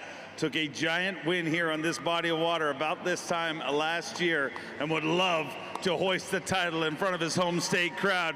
Texas, let's hear it for one of your very own. Had 23 pounds even yesterday, looking for 22-14 to take the lead. 21 pounds, 9 ounces with 44 pounds and 9 ounces. He moves into second place, just 1 pound, 5 ounces short of the overall lead. Let's hear it for Lee Livesay. John Cox jumps into contention with 44.8. We got him by 1 ounce. Lee Livesay now jumping over in 44.9. You now have 3 anglers who are going to be in that striking range of Easton Fothergill and Trey McKinney and all that, like within that 7 to 8 pounds. 3 very dangerous anglers. I think I would walk up and say, hey, Easton, I hope you have a great day, bud. Good luck. Go get him. Easton will beat him. Like, he's not scared. Oh, he's not scared. But I wouldn't want to get an arm wrestle match with any of them. Absolutely. Yeah. Lee Livesay, pink chatterbait. Tell me about that hue, that muted red or that pink in Texas and Louisiana. There's something, like I've caught him on a pink floating worm, pink, minnow-style baits and stuff like that before. I've actually never done what he's doing with the chatterbait. So, we all still learn stuff, right? I thought that's pretty cool. I've got like more chatterbaits than the rest of my tackle, and I don't have a pink one in my box. I would bet, me and Lee share a sponsor down in around Rayburn, Tackle Addict. Yep. I'd bet they're going to sell some of those baits. Yeah. This week. Really cool. Lee's like one of the fun dudes on tour, man. Cool dude. Good to see Ray Roberts with some more milfoil back in it as well. It's always good when a timber lake that has rock, maybe good clarity because of the sand composition on this lake. Yeah, for but sure. then also having milfoil, man, that's a and good especially move. like as a lot of our fisheries are aging and things like that, like our timbers breaking off, our stumps aren't as big, those type things. Some grass in the spring in Texas is not a bad thing at all. Not at all. Even shallow milfoil. Yeah. It's still good. Something you can rip a trap out of. I think I know a saw guy who did that with me at Rayburn. Yeah, I've done that a time or two. But they're doing it like super shallow. Oh, no. Very shallow. It's like 4 or 5 feet, and it grows 2 or 3 feet off the bottom. Right. That's why he's been throwing like a 3/8 ounce, like slight adjustments. You might negate to throwing a 1/2 ounce. Yeah, and going lighter to be above it. Those little details are the difference in being in the position he is or, being elsewhere. He also had a single swimmer going for him. I think it was the whale on a, EWG, worm hook. Yeah. And he's doing that to keep it from getting hung in the grass, right above the grass, let it kind of tick around the grass. So even someone like him who had such a good day yesterday, what's good is he ended his day. 1,000 casts in the region, and then found the cast where he caught 5 out of 6 casts, called all his fish out. Big day afternoon yesterday. Started right there and had a good start this morning. So there's overnight, there's some more coming. Yes, and so maybe some wind will push more fish in there, maybe group them up to a certain edge. Or the weather finally lines up. Like, that could be one of those dream pre-spawn scenarios where tonight all the big mamas decide, let's go for it. He's going to maybe have to catch that 23, 24 pounds that he caught yesterday. He's got to catch it in the first 3 hours, and then he's probably going to have to switch gears to go to, I got to catch 30. And do something to catch 30. Catch a Texas special. But he'll do that. Like, these guys in those positions, it is hard to get. I've never been in the position they're in a classic. Yep. But just knowing the guys, I know their demeanor, like, the ones that are in that spot are going, what is he chugging? Is that Taku soda? I need to get some of that so I can catch him like Taku does. Oh, he's going to pass them out to everybody. Oh, no. Oh, he's only bringing. Let's listen in to find out. Refreshments. A goose egg? You're bringing me this no bass? Yes, so today I couldn't get bass. It's very hard day, but I bring the Japanese Coke today. So this is a Yoshi Coke. It's a Japanese Coke. So this one is a very healthy and tasty, and if everyday drinking, lose weight and very handsome face. So last month I gave you couple Yoshi Coke. So Dave drink the every day, I think. So you looks like Brad Pitt right now. Yeah, very cool, very cool. And if Taku drink this one every day, I think I make Leonardo DiCaprio. You're Leonardo. Yes, I think so. I think so. So it's very tasty and healthy, and this one is a very good taste. Very good. But why are you giving it to me? So because we drink together every day. Leonardo DiCaprio and Tom Cruise. I need to get much shorter. Yeah. So, but by the way, so Bassmaster Classic, that's awesome. So I like this tournament. So because my dream right here. So for fishing is sometimes. Taku, I don't know. He said Japanese cola that makes you lose weight and it's healthy. Is that like Ozempic? Like I don't know, but you can't argue. He's fit and he's catching them. Like Tom Cruise and Leonardo DiCaprio. I thought he was going to go Brad Pitt on Dave Mercer. Taku just goes out there sometimes, dude. How much fun is he? I will say, like, we love Taku. Love Taku. He was on camera yesterday, caught a giant. Yeah. Such a brutal practice. We interviewed him. Not very optimistic. That's why I didn't know if it would go down on scope. Right. I figured he'd find him. Yeah, because he's so great at that. But he just had a tough week, and it's so shocking when you see guys who are so good that with a resume like that, a couple wins. He was a little bit of a sleeper for me. Like the Open I won at Toledo Bend. He did good. Second place. Yeah. Caught him on a spinnerbait around the timber. And I thought that would play here. So maybe they're too far along for that. Maybe it's a little colder. That would have been a deal. But and you always just hope maybe, like, you know, you think I'm picking this guy because he likes flipping a jig. What if he never flipped a jig all practice? You have no idea. We're just picking him based off of gut. Yeah. We're guessing, so are the anglers. You know Absolutely. what I mean? And they're guessing as well out there at times, too. So, hey, Daryl Gleason, Thank you, I appreciate you joining me on All Access today. We're going to be back here soon. I expect you to be on the stage. Not in the crowd, but amongst the crowd of anglers out there. Absolutely. Soon. So, Daryl Gleason, thank you for joining us. We will see you in the Expo.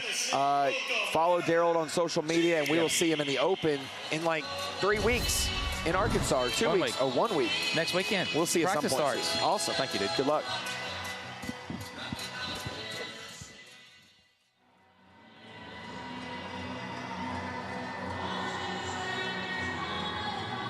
His very first Bassmaster Classic, an amazing 4 top 5s in his rookie season on the Bassmaster Elite Series.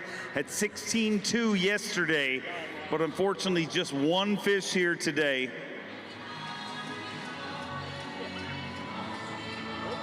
One fish for 4 pounds, 3 ounces, gives him 20 pounds and 5 ounces. Let me hear it for Robert G. Signature belly pat.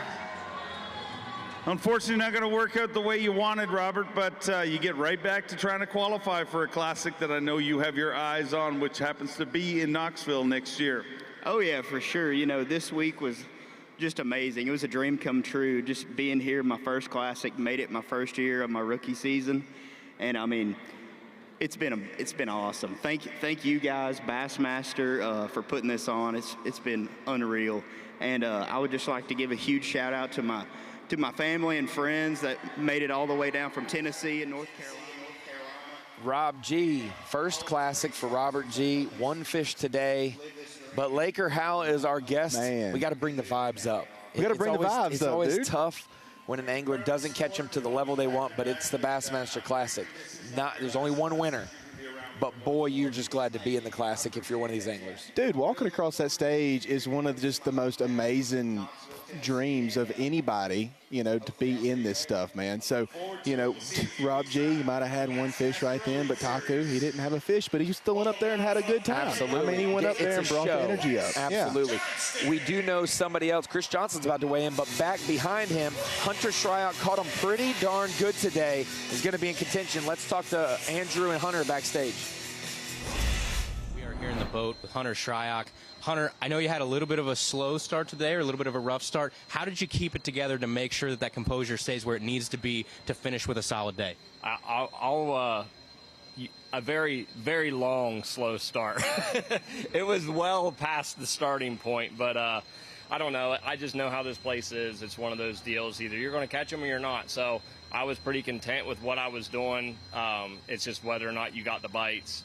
I got one clue finally there in the afternoon and turned it into what we caught. But it is what it is. I'm going to go out there with an open mind tomorrow. I feel like I could do the same thing, if not more, doing it all day. I think I finally figured out with the water clearing up what these fish are doing. But, again, it's Ray Roberts. It's tough. It's grimy. You just hope you land on 5 of them. Thanks, Hunter. Appreciate it.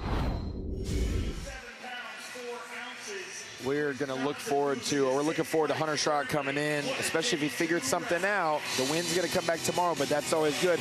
And this guy figured something out. 13 pounds yesterday, 23 pounds today for Cory Johnston.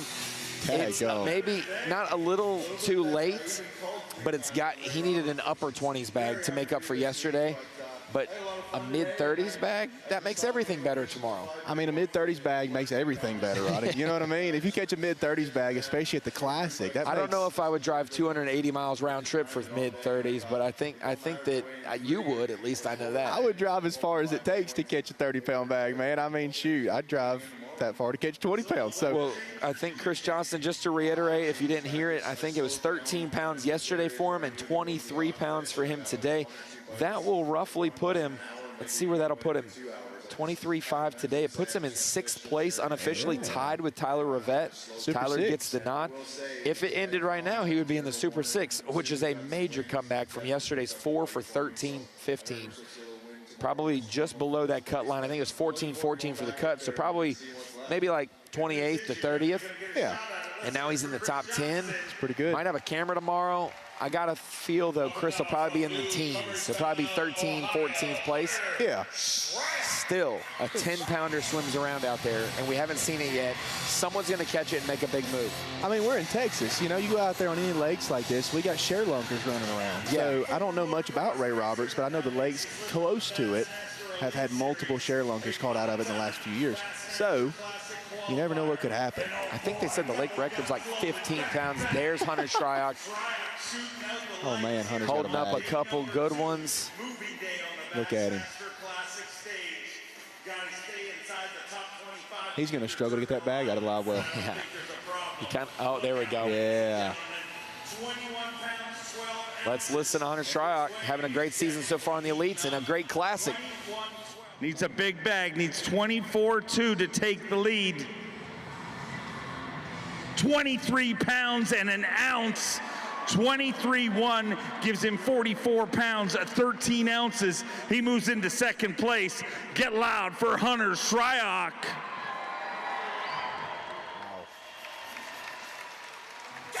So now, when you look at it, right before you came up, Cory Johnston's been in the lead, 45-13. Yep. But John Cox, Lee Livesay, back-to-back, 44-8, 44-9. Now we have 44-13.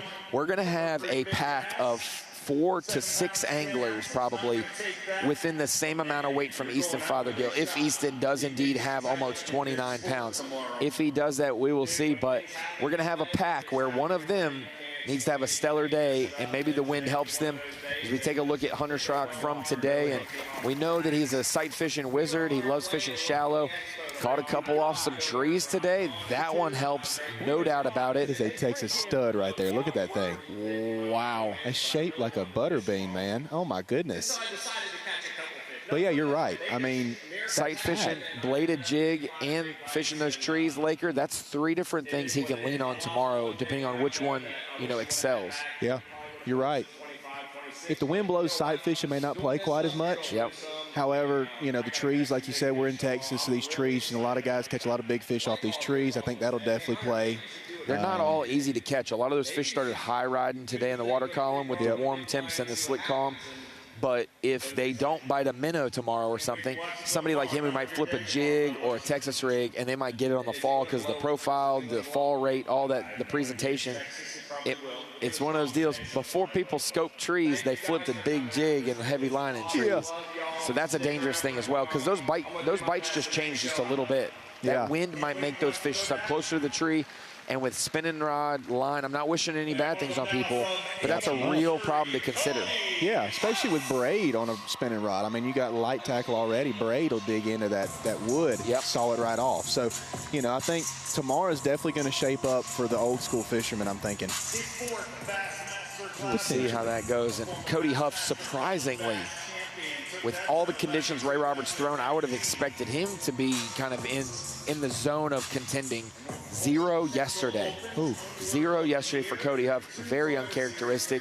But this place, 0 for Taku. If you would have said, would Cody Huff and Taku 0 on a lake that's got timber and live scope on their boat, we would have said no way, but they both zeroed at least one day this tournament. I'm glad to see Cody bring in some fish across the scales. Yeah, he's got a good bag today, I think. Finished 3rd in the Classic last year. Did it 3 different ways, fishing in the dirt, fishing docks as well. He's got a little bit of a smile on his face today. Look at him. He's got a good bag. 14 pounds, 11 ounces here today. Not bad, a good rally here today. Hold one up. You deserve to hold one up. Yes. You made it to the Bassmaster Classic. You bring a fish across that stage, I don't care if it is a 12-inch keeper, you better hold him up. And Cody Huff was in contention for Angler of the Year last year until the last event or two. Cody Huff. How hard did you set the hook on that first one? Not very hard, because I didn't remember what it was. From the College Series to the Opens, had such a dominant stretch there for a bit there. Yeah. When scope was becoming a thing. He won a college event at Toledo Bend, turned around and won a Toyota event at Toledo Bend. He's been unstoppable for a long time. Bull shoals, like these, I don't know why I didn't consider him on my team. I'm kind of glad because he did have a bad day one. Yeah. But this does kind of set up exactly for him. I'm very shocked. It does. And I mean, you know, for a guy like him, this is a one-off situation. You don't see many zeros out of anybody in the Elite Series, but especially at a place that sets up for his style of fishing. So it happens. I mean, it just shows that every fisherman is human, you know. They don't all catch 20-pound bags. The Classic, like y'all see walk across the stage nonstop. This guy was geeked out of his mind yesterday, catching his first bass in the Classic. You work a long time. Even though these guys are young, I talked about it with Jason Christie.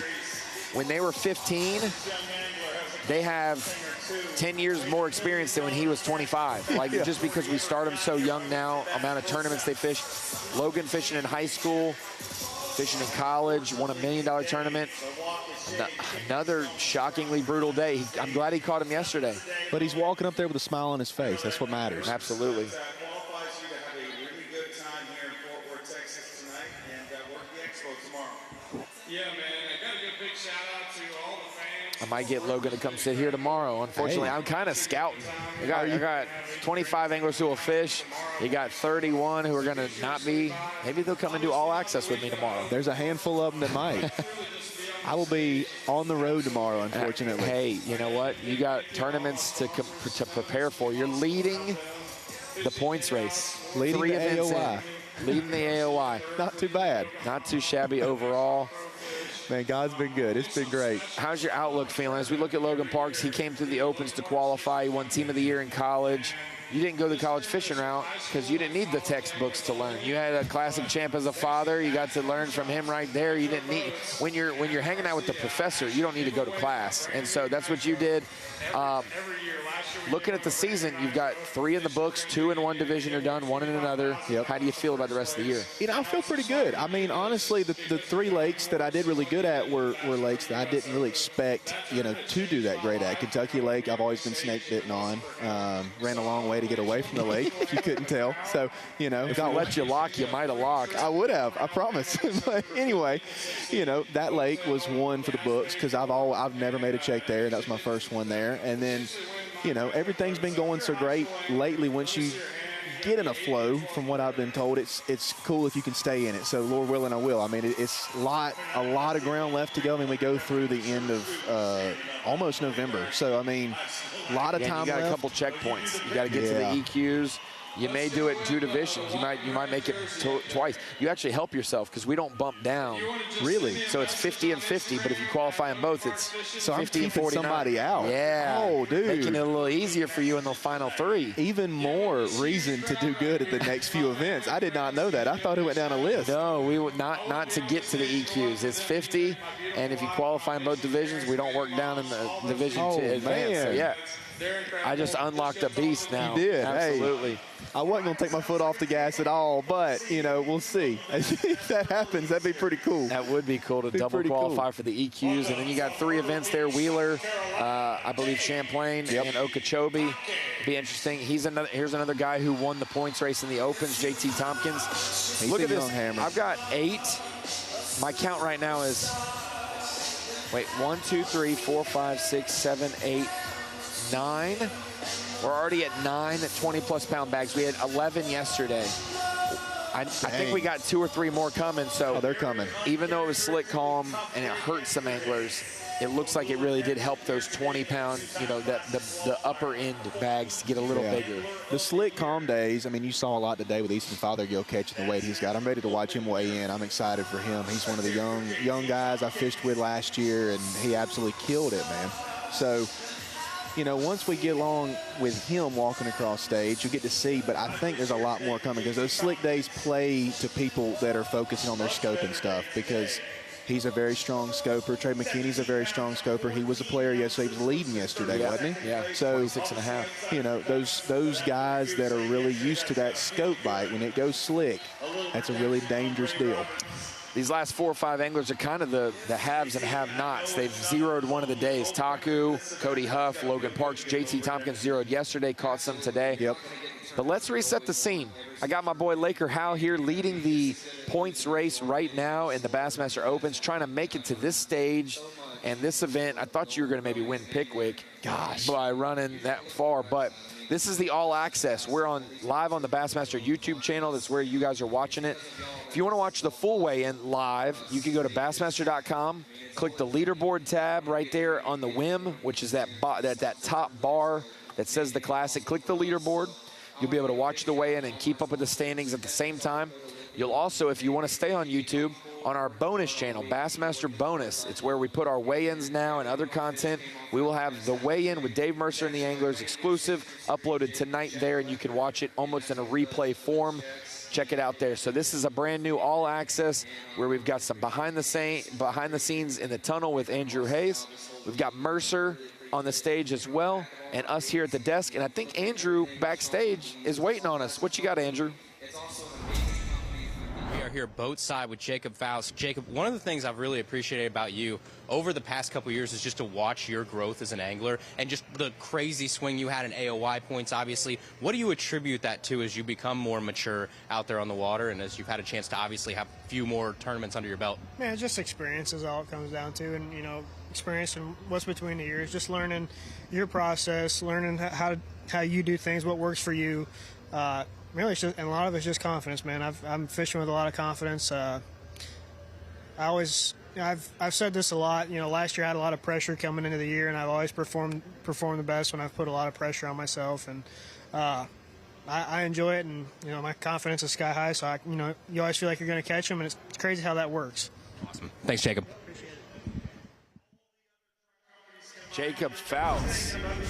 Jacob Fouts, one of the college qualifiers from back in the day, won from Bryan College, made the Classic at Hartwell. He was the paper boy. Now he's the delivery man, I guess. No, he's delivery man. He's grown up. He's got a beard. Almost won Angler of the Year last year.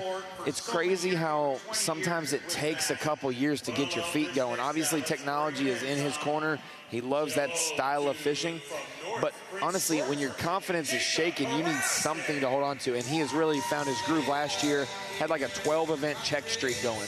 Dude, he didn't hardly miss last year, dude. I was watching him. He kind of came out of nowhere because in the first year he was getting his feet wet, like you said, and that's most rookies. That's how I'm taking your lumps. Yeah, taking your lumps. I know it's going to happen when I make it, so I'm not expecting anything crazy. I like the way you phrase that. Yeah, you know, taking your lumps. I'm not expecting anything crazy. But, yeah, like he started off like that, and the next year he just put his foot on the gas and did not let off. Made 12 checks in a row. That's crazy against this group of guys. Sometimes you really don't know what you're made of till your back's against the wall and you hear that requalification line mentioned and your name along with it. That's a scary line. Almost didn't requalify, but he started catching them, started figuring it out, rolled into the next year. He goes from almost not requalifying for the elites to almost being the Angler of the Year in a 12-event span from the end of one year to the full of the next season. So very cool.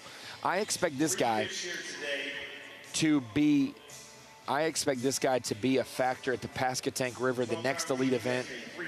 Not He's far a really from the good river James. He's a fisherman. great title fisherman, especially on the East Coast, Jacob Porosnik. And I think he's got his regular ball cap in his hand, on his head, but he's got a cowboy hat in his hand. Yeah, he does.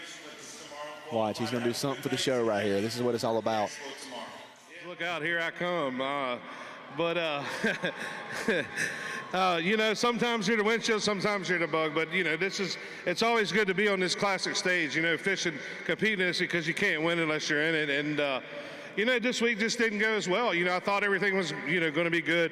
Thought the fish were going to move up, but they still kind of just staged out just a little bit. You know, some of them were up there. I could get some bites, just not enough. You know, I stuck to my guns. You live by the sword, die by the sword. So it's just that. But I'd like to thank all my sponsors. I know Mercury's here. They're all up there top. Falcon Boats, all my bait companies.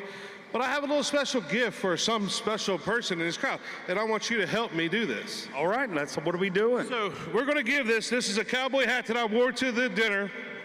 It has every angler that fished this classic, including you, signed this, and we're going to give it away to somebody. So how do you think we ought to do it? Well, I haven't really thought this through, but what do you guys think? You going to make some noise? I mean, that's a pretty special hat right there. I thought you were bringing it up to get ready for Billy Bob's. No, we're gonna give this away. So I was thinking maybe a birthday. And then, like, just pick a birthday, and the first person that says yeehaw gets the hat. Oh, it's gotta be so I'm gonna pick my dad's birthday, and the first person I hear say yeehaw, August 17th. No, it's got to be your birthday. You didn't really explain the rules. You just got a bunch of people yelling "yeehaw." I think that guy up there says it's his birthday. We need. Do you have the guy in the green right there? Is that really your birthday? We will ridicule you if we check your ID and find out you are lying to us. Who is it? Which one is it? Stand up. He's standing up right there. Section 120. He's got his birth certificate or something out. All right, if that's it, you win the hat. I'm bringing it to you. All right.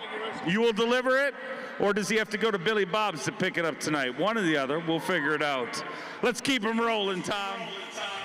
I was about to cause some chaos. If he said July 4th, I was like, that's my birthday. But August 17th, Section 120 in the neon hat.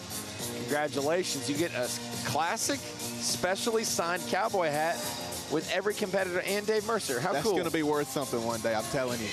Big time. That's going to be worth something big time. I got to say bye now to my little girls and my wife. They're headed home. See you, ladies. Thank you for being around the All Access show. We got Jacob Fouts rolling through that Andrew just got to talk to. Yeah. It's weird sometimes. This tournament is, you pour a whole season into qualifying, and if you have a tough day one, it goes to, I'm just happy to be here. Yep. It's so weird how the most competitive anglers in the world just, you're down by 30 in the first quarter, and you're like, I'm just glad we made the NCAA tournament. You know, that's what St. John's is saying, because the Hogs just beat them, you know? It's a really big mental game in this whole deal. That's what people don't really realize, I feel like. Unless you do it for, you know, a long time, you kind of don't realize how big of a deal it is, because especially against this caliber guys at the Classic, best 50 in the world, I mean, they're here fishing for $300 grand championship. If you don't catch them one day, you're out of it. Yeah. And everybody's here to win with the same thing on their mind. So, unfortunately, every one of us has that negative little guy come in our head as we do battle one day. It's like, man, it's over. So very few people have experienced this. Being in the boat with the trophy and the confetti falling. And I believe you are one of the special people that's done that. Tell me what that was like when you were a kid, that you obviously got to do it with your dad when your dad won at Guntersville, which was my first Classic working with Bass. No kidding. Yeah. Man, that's cool. We got some history right there I didn't even know about. That's awesome. Yeah, 2014, that was so cool. I mean, you know, just getting to be on the boat with him was surreal, but holding the flag, waving it, and just seeing, you know, my dad holding it up, it really lit a fire inside of me, especially, you know, to know that that is possible in the future. It's not just for, you know, the pros that you've seen for your entire life growing up. Anybody can be here Anybody can do it. And, you know, to come back from, I think it was 11th that he came back from at that one, wasn't it? Say that? Did he come back from 11th in that one, I believe? Yeah. Yeah, I think so to come 11th back place. from 11th, I mean, that just really shows that nobody's ever out of it. And getting to ride around in the confetti, dude, it was incredible. Gunnersville's another place for dream come trues for this man. What a great Gunnersville event he had a couple years ago that really said, I can compete from the land down under. Carl Jacobson. He's good with that glide bait.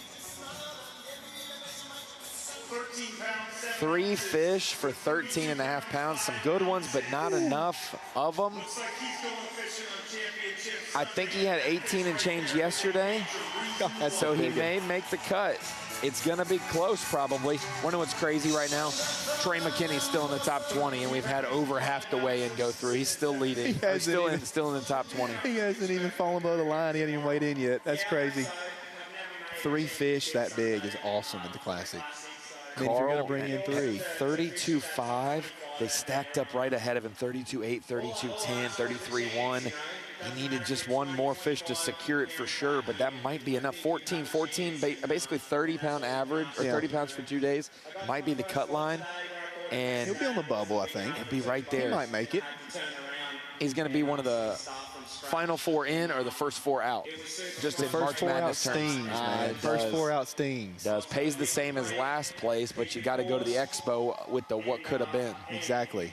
Especially coming in 3 fish, you know, that's going to be a story at the expo tomorrow. So we really hope he makes it in that, because, man, he wants a chance to go back out there and catch 5, I guarantee it. He would love to make his first championship Sunday of the Classic. He's fished in 3 Classics. And not only Carl, kind of young in his Classic career, so is this next guy, Trey McKinney, who's backstage with Andrew Hayes. We are in the boat here with our day 1 leader, Trey McKinney. Trey, we watched it on live today. Obviously, a bit of a roller coaster out there today. Can you do your best to kind of tell us the trajectory of your day out there on the water? Yeah, absolutely. You know, we started off and we were hoping it was going to go good, and I lost a few really big ones right off the bat. And they're not really lost. They just really didn't give me a chance. They just kind of swipe at it. You know, I call it, they just come up and lick it. You barely get a hook or something. And I mean, I can feel them. They just kind of pull off. I mean, big head shakes, and they just pop loose, you know. So when I saw that, I knew it was going to be pretty tough for how they were eating it. And honestly, I went to the area I was saving yesterday, and, man, they were everywhere. I mean, I saw more fish when I saw the whole of practice in that one pocket. And I'll tell you what was the most depressing part about it, I never caught one. So it's going to be tough, man. I just hopefully tomorrow, and that's the fun thing. We don't got much stress now. We're good. I'm chillaxed. We're not leading it, which was very stressful. But if we go out tomorrow and just swing for a big bag, couldn't be in a better position. Obviously, someone who is around the fish for sure will be watching tomorrow. Good luck, Trey. Absolutely. Thank you, buddy. Trey McKinney, let's watch what happened yesterday when he had 26.5 pounds. A little tougher today, but yesterday. Boat flipping biggins. Look at that. Boat flipping them. Caught some on a jerk bait. I think this might be from today as well. This might be from today. It is today. Yeah, because he went to the bait caster, went a little shallower. Yep. Yesterday was all jerk bait, all spinning rod. Today it got slick. He went up a little bit shallower, started flipping some stuff, it looks like. Jig, little Texas rig. Oh, yeah. And you can tell where this timber is. Look, he's right beside the bank. It's not deep. It looks like it's like maybe on the turn of the channel, like right up on top where those fish may be coming up, stopping on this timber before they move to the bank to spawn. Maybe they're spawning on top of some of the timber. We've seen that in the past. A little bit warmer day, those fish moved up for him. Kind of played to his strengths when he moved in. So I will say, I don't know what he's going to weigh. And he's not going to be in the lead, but I don't think he's got 15 pounds. I think he's going to have more than that. Yeah. And I think that it's a huge salvage job. You know what I'm saying? Like, it didn't go the way you wanted it to. It's your first Classic. What's the pressure? Do you keep doing what you did yesterday when they're following it and they're not committing to it and you're losing them? No, I'm going to switch it up, put up a big rod, big jigs, Texas rig, and go to work on a different set of trees. And this was yesterday, so you can obviously tell the wind helped.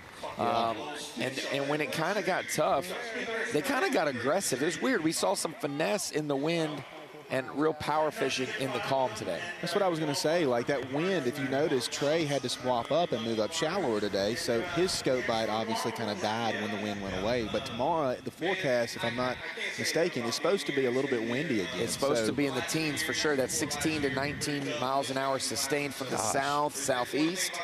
So similar to day one, yeah. Could play in his favor. And one thing, it may help him, but maybe wind blowing in at that direction will affect someone else. Yeah. You know, and they maybe don't have the chance for 30, but it could open up the window for him for 30, and they're probably going to need it.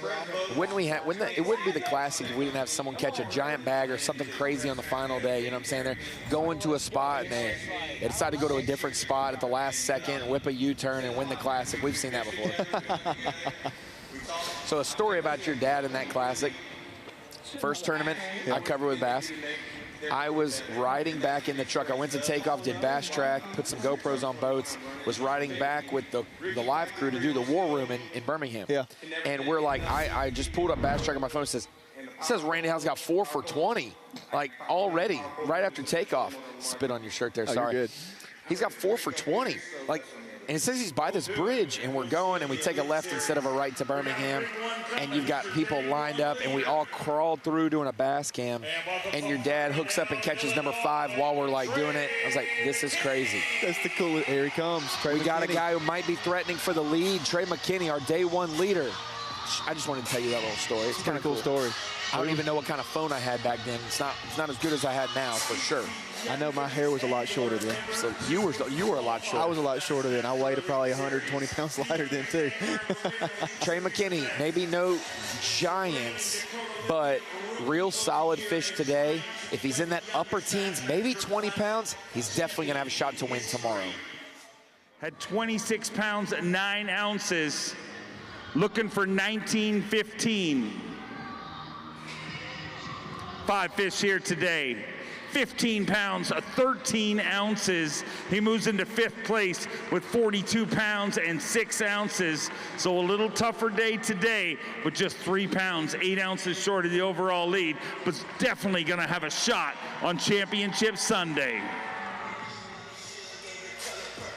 So I am A-okay with being wrong. I thought he was going to have more than Bass Track said, but 15 even was Bass Track, and he had almost 16, so I'll give him some credit there. Definitely a drop-off. You don't want to drop 10 pounds from your day 1 production. It's going to put him, let's see what it puts him for a 2-day total.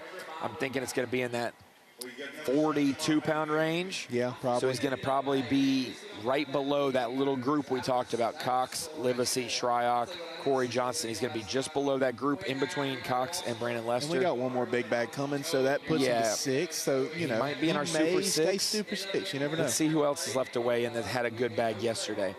We got Easton Fothergill still left away. He's 24th place right now with 24.15. We got Drew Benton with 21.8. Drew might bump him. And then everybody else is 17 and below. I just spoke it into existence. Drew Benton is coming up right now. He had 21.8 yesterday to bump Trey McKinney down. Needs 20 pounds, 14 ounces to tie him. 20 pounds, 15 ounces to pass him. So we will see if Benton, another 21-pound bag, and we're gonna talk through this. So another 21-pound bag will bump Trey out of the Super 6 because we still have Easton Fothergill to go. I don't know if that's 21. That doesn't look quite like 21. He made some adjustments today. It might be in the teens just like Trey. He might have had a very similar day as Trey. Let's make a guess. I'm going to say 18-12 just by looking at it. 16-3. All right.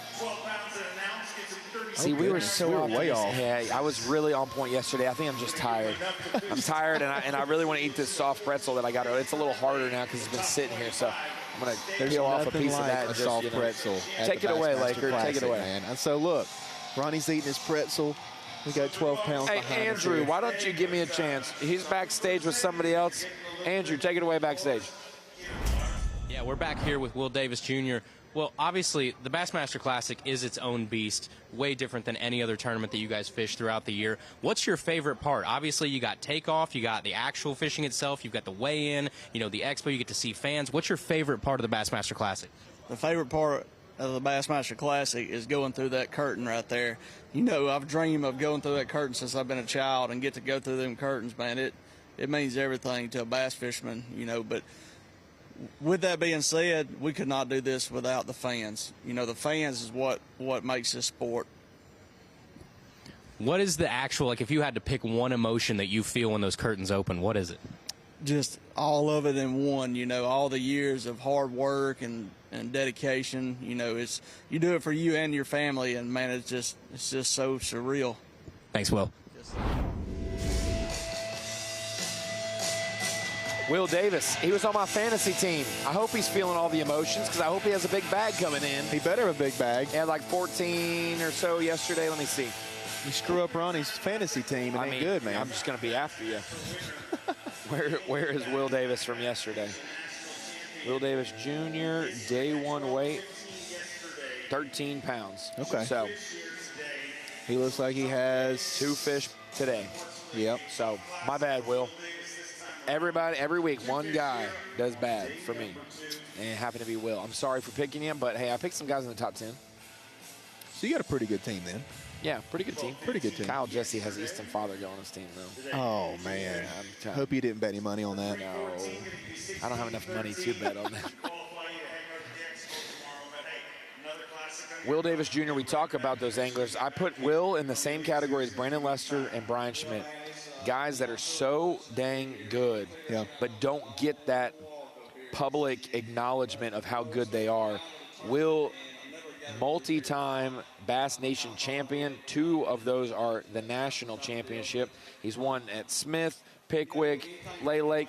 I think he's just doing the Alabama swing. He's checking off every lake in Alabama that he's going to win a tournament on. So watch out for Wheeler and Guntersville coming up. Oh, goodness. He might take the titles there. I would not take anything away from him. I mean, that man right there is a wizard with a spinnerbait, and a spinnerbait works all over the South, if you can't tell just by what you're talking about right there. So he's a shallow water-based guy, and he's really shown out with it. I mean, it really is. It's cool. Absolutely. And I'll say he has been very good with scope as well.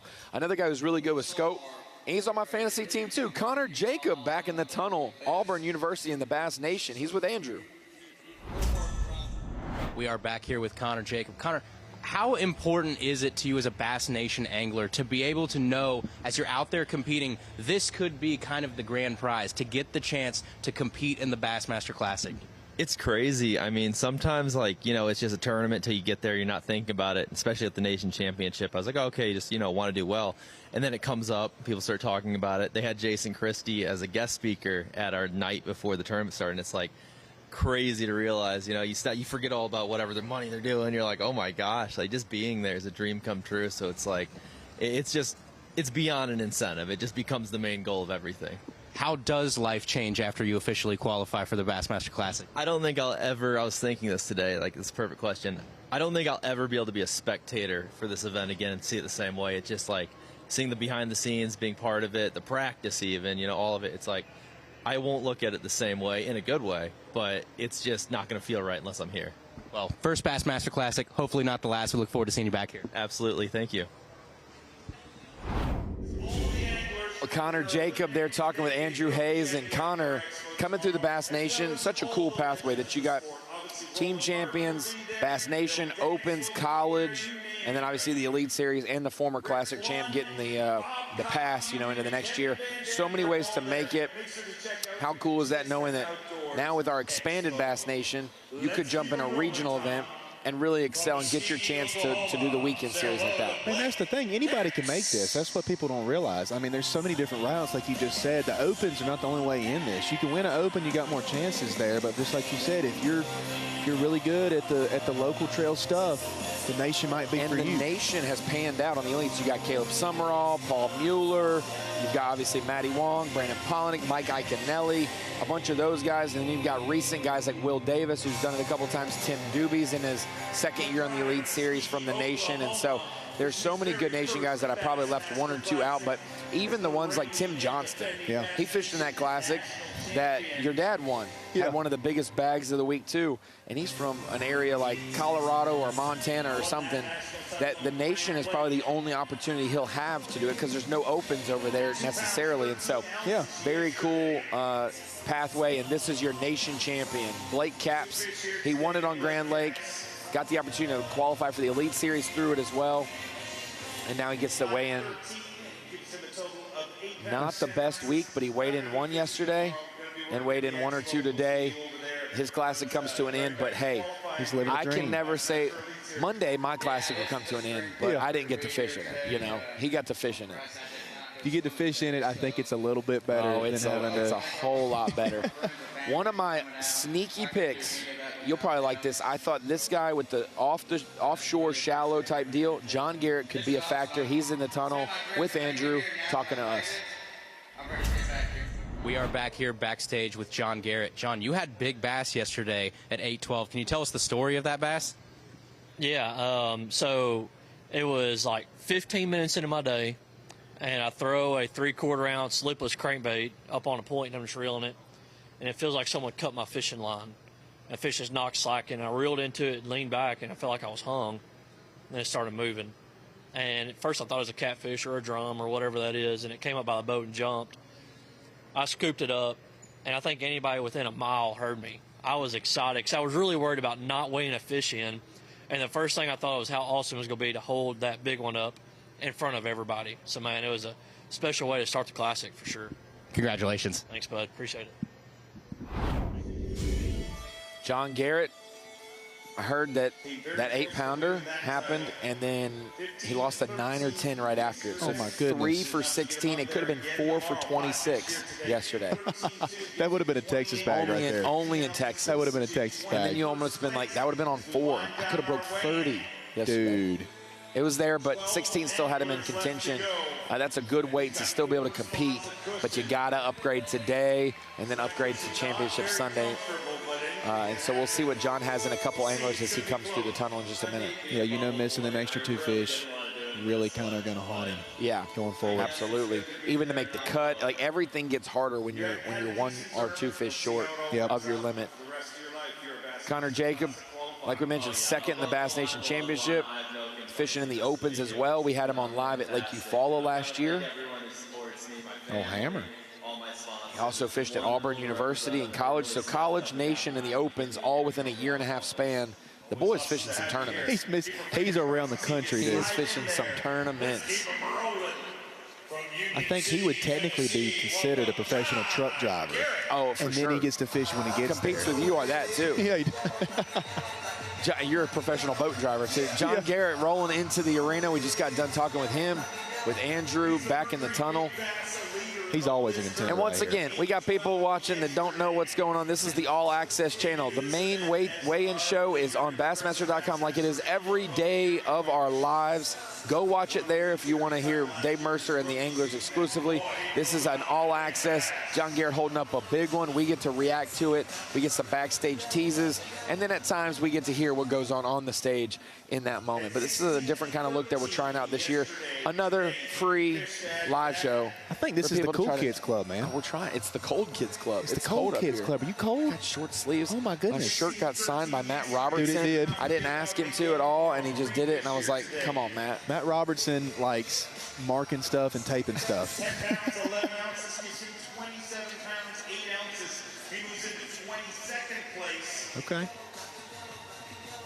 I don't think he's going to make the cut, though. 16 and then 10. I think he's going to be just short. But, hey, he is the progressive Angler of the Year leader right now in the Elite Series. 2 top 5 finishes to start the year. And he is going to be in it to win it. In it to win it for sure.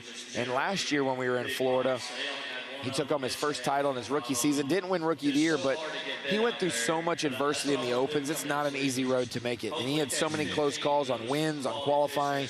We knew he was battle-tested, and so any adversity in the Elites, he was going to be unfazed, and he was able to win this wire to wire. Yeah, he's always been a contender. I mean, from college all the way through the Opens, like you said. I mean, this footage we're watching right here of him is incredible.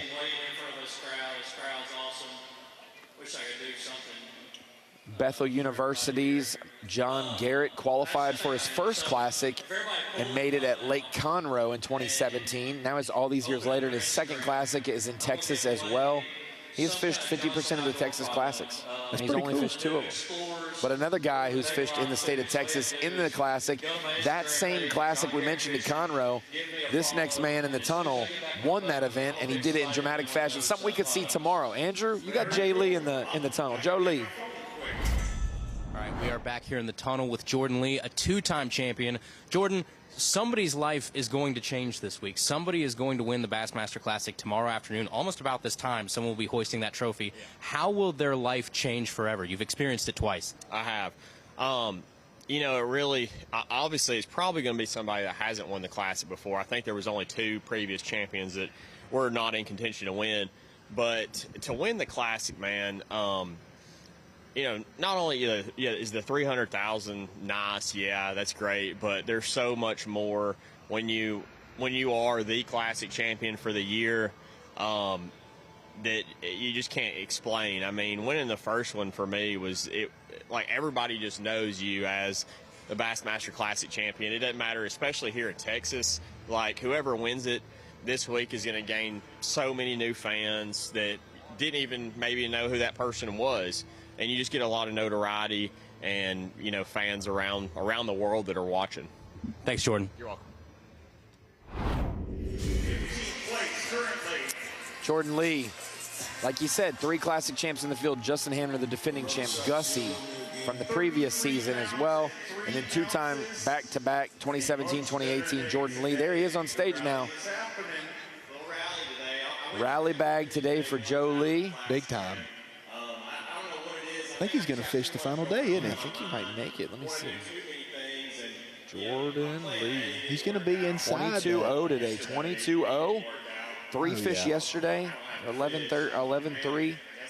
33-3. He's got it. Him and Greg Hackney tied up. He's one of those anglers who also doubled up his weight, 11-22. Yep.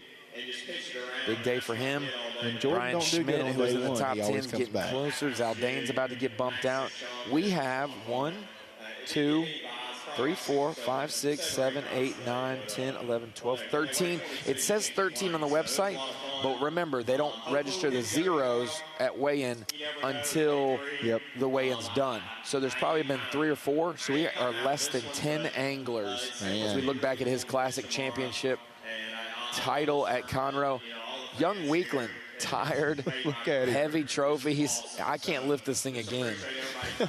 Dramatic fashion in that first one, but the second one, just as dramatic. He came from like 5th or 6th. No one expected Jason Christie to have 8 pounds on the final day. And Jordan Lee beats Brent Ayler by 1 pound and beats Christie by 1.5 pounds. That was one of the coolest classes I've watched, because to go back-to-back like that and then to come out and somehow see a legend like Christie fall on that final day, nobody expected that. And then him to come back with a big bag like he did, that was just incredible. So who are the 4 Classic champs to go back-to-back in history? Go. Jordan Lee, Jason Christie. Nope. No? He's only won 1. Oh, man, I've already failed. Dang. Hank Cherry. Hank Cherry, that's it. Not His Jason second one Christie. was Hank here. Cherry, that's what I was thinking of. And then we've got Rick Clunn and KVD. That's good company to be in. Dang, dude. I was getting the hard ones out of the way first, and then I was going to hit them last 2.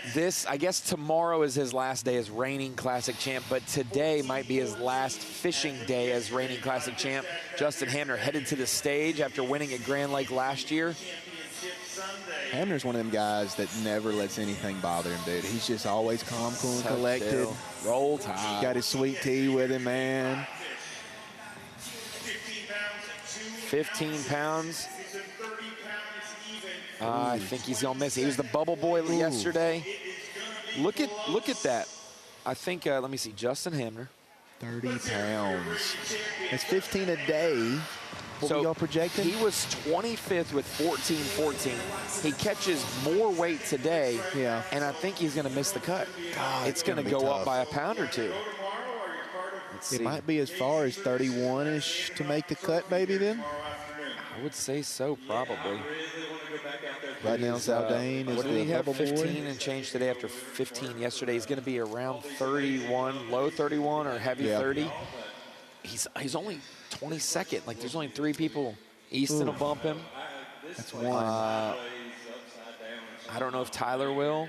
He might be the last man to make it. Oh, it's going to be close, man. He might be the last one to make it. Tyler Williams is going to be a potential Tyler one. Williams is his least best friend. Then Jeff Gustafson. Those are the two. Yeah. That's He's going to be last man in, first man out. You That's don't two want to pretty good bullets right there to dodge. Absolutely. He might have a chance to go fishing again tomorrow. Justin Hamner. What a great representative of the Classic last year. Despite all the controversy of sonar, whatever, Justin Hamner, great human being, jolly as can be, and you can truly see how the trophy changed his life, but also the financial aspect gave him security for him and his family, his growing family. Dude, he was one of the guys that truly was addicted to the sport. He was in it to win it. He was finding change under his seat before he won the Classic. Absolutely. Man. I mean, that was somebody that really deserved said that to me when we were walking to media after holding the trophy. Yeah. He was saying that scrounging to try to get a $1 burger with some change in his seat. At the McDonald's. Man, I can't say I've been there, but like, I put it on a credit card, knowing I needed to wait till the 15th, you know, in the past. And so to see that from a professional fisherman that was still mowing lawns at the University of Alabama, and then quit that and said, I got to go all in on fishing if I want to be successful. And boy, he went on a streak of 9 or 10 events there and almost won AOY last year too. That's what happens when you go on a tear and it's your time. You cannot do any wrong, and nobody can explain it. But when it happens, you just let it ride and just go with it. Long time coming for this man to make the Classic. He's a former Forest Wood Cup champion, college stud at Mississippi State, Justin Atkins. It goes to show you he came in with great pedigree from another professional circuit and struggled the first couple years of his career, and finally makes his Classic. I shook his hand on Tuesday at the meeting and said, I've been waiting to shake your hand at the Classic for a long time. Congratulations, man. He's like, hey, I'm just here. I'm happy to be here, but I know Justin wants to win this deal. And with 1 fish yesterday and 3 fish today, it's not going to happen. But, boy, to get that first Classic under your belt after all the struggles early in his career, man, it's a good feeling for him. Yeah, once you get that first round of the way, the rest of them just kind of come naturally. I reeled down when I was in the Bassmaster Classic and broke her off. So, fished around for a little bit and didn't get any more bites and just went fishing today and managed to catch 2 others. But it was a lot of fun. I got a lot of great. We were talking about the process of releasing the fish back into the lake from this Classic an hour away. We've got Texas Parks and Wildlife back there with Andrew. What you got? We are backstage here again with Tom from Texas Parks and Wildlife. And Tom, we talked earlier about just the very brief journey that these fish take from the boat to your tanks back here, but there's a lot more that goes into this process later tonight. Can you explain what happens to these fish after this weigh-in is over? Yeah, so after the weigh-in's over, I get in my truck and I lead the 2 hatchery trucks back up to the lake. We meet the Bass live release boat at the boat ramp, and then we transfer all the fish to them. They take them back out into the lake and let them go. How do you determine where those fish are let go? So that's up to B.A.S., and we don't ask those questions because we don't want to know. We don't want to have any information that anybody else might get. So our job is done when we get the fish transferred to the live release boat. Last night it was about 10 p.m. before we got the very last fish offloaded, and then they went out back into the lake. So we're in March right now, obviously. Does this process change at all when the water is warmer, when the weather is warmer, the things you have to do to keep these fish healthy? Yeah, obviously the cooler the water temperature, the easier it is on the fish. Water is interesting. The amount of oxygen that can be dissolved in it is directly related to the temperature of that water. So the hotter the water is, even at 100% saturation, there isn't as much oxygen in the water as there is when it's cool. Well, we appreciate all the work that you all put in to keep these fish healthy and safe and get them back out to Lake Ray Roberts. Thank you again for everything that you all do. Absolutely. It's our pleasure. Texas Parks and Wildlife taking care of this lake, taking care of a lot of lakes in Texas that are putting out big ones. I wish every state would do what Texas does, man. Like, we've got so many awesome lakes across the country. If they were taken care of the way that Texas does, man, it'd be a different fishing country. Absolutely. Jeff Gustafson, we mentioned it, one of our 3 Classic champs in the field. We've already seen Hamner come across the stage. Jordan Lee had a rally bag. Gussie, he was going to hurt Hamner. and bump him down. But he struggled today a little bit. That's one Found bullet him a decoy. dodged. Yeah, there's one bullet dodge. Tyler Williams. And he's got a duck decoy. What's the duck decoy for? Found that on shore today. And I did a post on social media asking people, what should we name this thing? This is Jeff Gustafson. We're talking about, obviously, his classic win. We're going back to Knoxville next year. So Gussie thought about it probably as we announced it earlier this season. But after the Classic, when he walks off this stage today, I guarantee you it's, how do I get back here? And I got to get back to Knoxville because he's got an elite win and a Classic win on this body of water. He's the king of that place, man. On this field, he's the king of that place.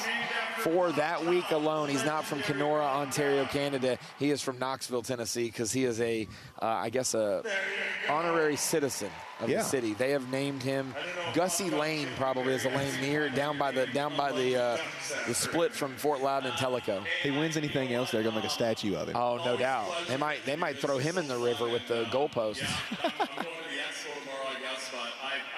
You can meet Jeff Gustafson if you haven't before in the Expo tomorrow, most likely. Like he said, he is already 27th with 11.8 today, 26.3 overall.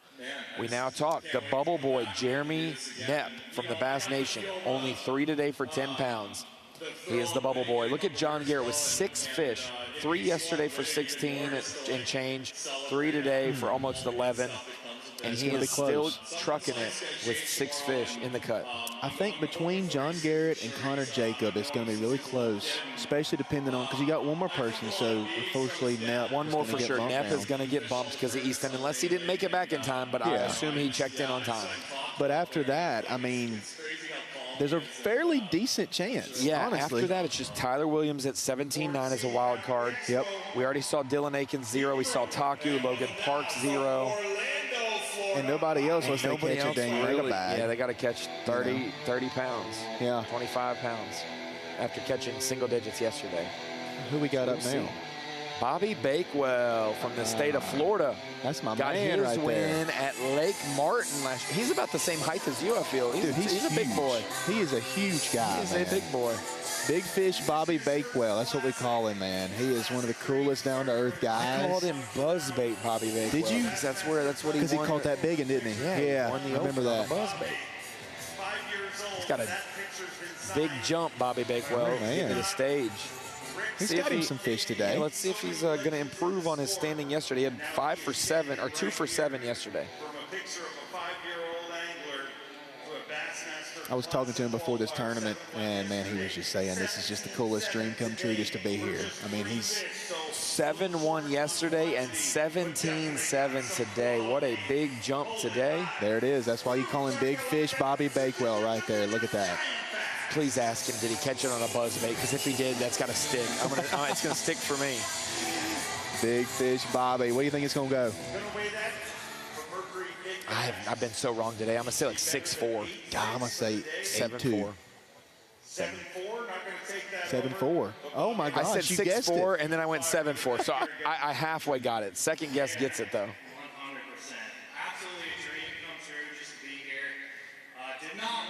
Bobby Bakewell did not come here to just participate, but it is a dream come true for that young man from the state of Florida to notch a victory in the Opens and to make it to where we're standing right now for the Classic 55th edition.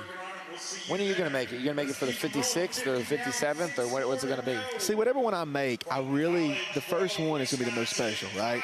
I really want to make it with my dad because he came back to the elites. He's fishing this year. So if he happens... Are you going to throw any fish back if you're leading the tournament on an Open? Absolutely not.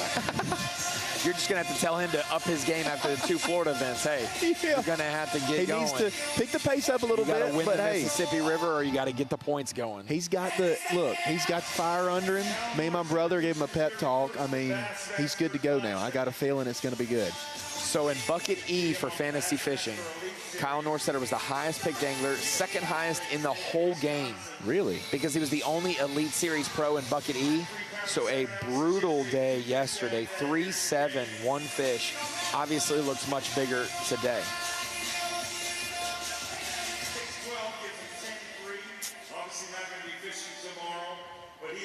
Hey, that's all right. He's still going to hold some up here for us. Absolutely. Made the Bassmaster Classic. Hey, we messed up earlier. We were listing all the upper Midwest guys. I think I was with Daryl, and I did not mention Kyle Norsetter. My apologies. He is a part of that gang that just catches him a lot of places because of where he's from, Minnesota, Wisconsin region. That zone produces a lot of guys, man. And they come from different backgrounds up there. That whole zone is really weird. Some are smallmouth guys, some are river guys, some are largemouth, grimy Mississippi River guy, you know. You see a lot of your best river fishermen come from that zone because that's mostly what they have to deal with, especially in Wisconsin guys, man. Mississippi River's a weird body of water. The only thing they don't have is spotted bass. Yeah. But they'll figure it out. They'll figure it out. I mean, we don't have any tidal fisheries where we're at or any kind of rivers like that. You got to go down and fish with Garrett Walters on the Mobile or something because that's what he does in all I'm going to stay away from that place at all costs.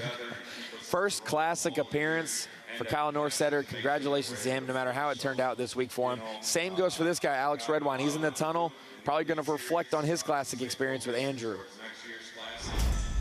All right, we are back here with Alex Redwine. Alex, fun fact, you literally live like, I don't know, 20 minutes away from me in southern Ohio. I know you're an Ohio River guy. Lake Ray Roberts, far cry from the Ohio River. Yeah, for sure is. I've never been to this lake before, but I caught some fish today. Nothing crazy, no big ones. And honestly, today I had to go back to my roots. I just put my head down and flipped the tube all day long and just fished the bank, and I'm happy with how I did. But yeah, it kind of took me back to my roots today doing that. Were you able to put your head down and stay in one spot, or did you bounce around a little bit today? I had to fish super slow. There was a little area where I really thought that those fish were moving up because as the day went on, the water got warmer, and I just kept going up and down this bank a good bit, and every once in a while I would catch one, so yeah. Awesome. Congrats, Alex. Thank you. I'm just happy to be here and first ever classic and enjoying it all. Thanks, Alex. Thank you. That hard to accept that type of emotion for Alex Redwine when you're like, I wasn't really on him. I'm just here to have fun. But if it's going to be one that you just have fun, let it be the first one. Yeah, exactly. All business next one. Right. Same thing for Cody Stahl here, champion in the Opens last year at Mississippi River. Better dates a day, and he's fished high school, college, probably nation and team stuff. Opens, he's fished every level at Bass. I've seen him a lot, man. He's around a lot. He's a very good friend of mine. See him in the GSM booth a good bit, down there in the show every year. And this year, he's actually on the stage, man. So, winning that tournament is so cool to see what you can do when you win a tournament. You get to go up there and fish with these guys. Oh, no doubt about it. And Cody has fished as a co-angler before as well in the Opens. His dad is a stick from a co-angler's perspective. Big time. In the Opens in the past couple years. Great to see this young man get his opportunity. Started working in the fishing industry, too, this year. Yep. I think he got married or is getting married, something like. He's just doing it all, man. Checking all the boxes. He's all over the place. Classic, wife for life, new job, everything you could ask for.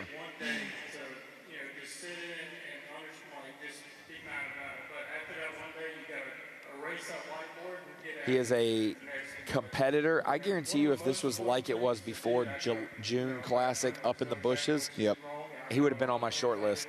He would have been a really good competitor if it was like that. I mean, one of those anglers, like you saw when he won his tournament at the Mississippi River, he really shined, especially with the frog. Pushing back into some areas. Pushing way back. You would have seen some backwater fishing with him. Swim bait. Yep. We mentioned it, Alex Redwine. He's got Backstage. The best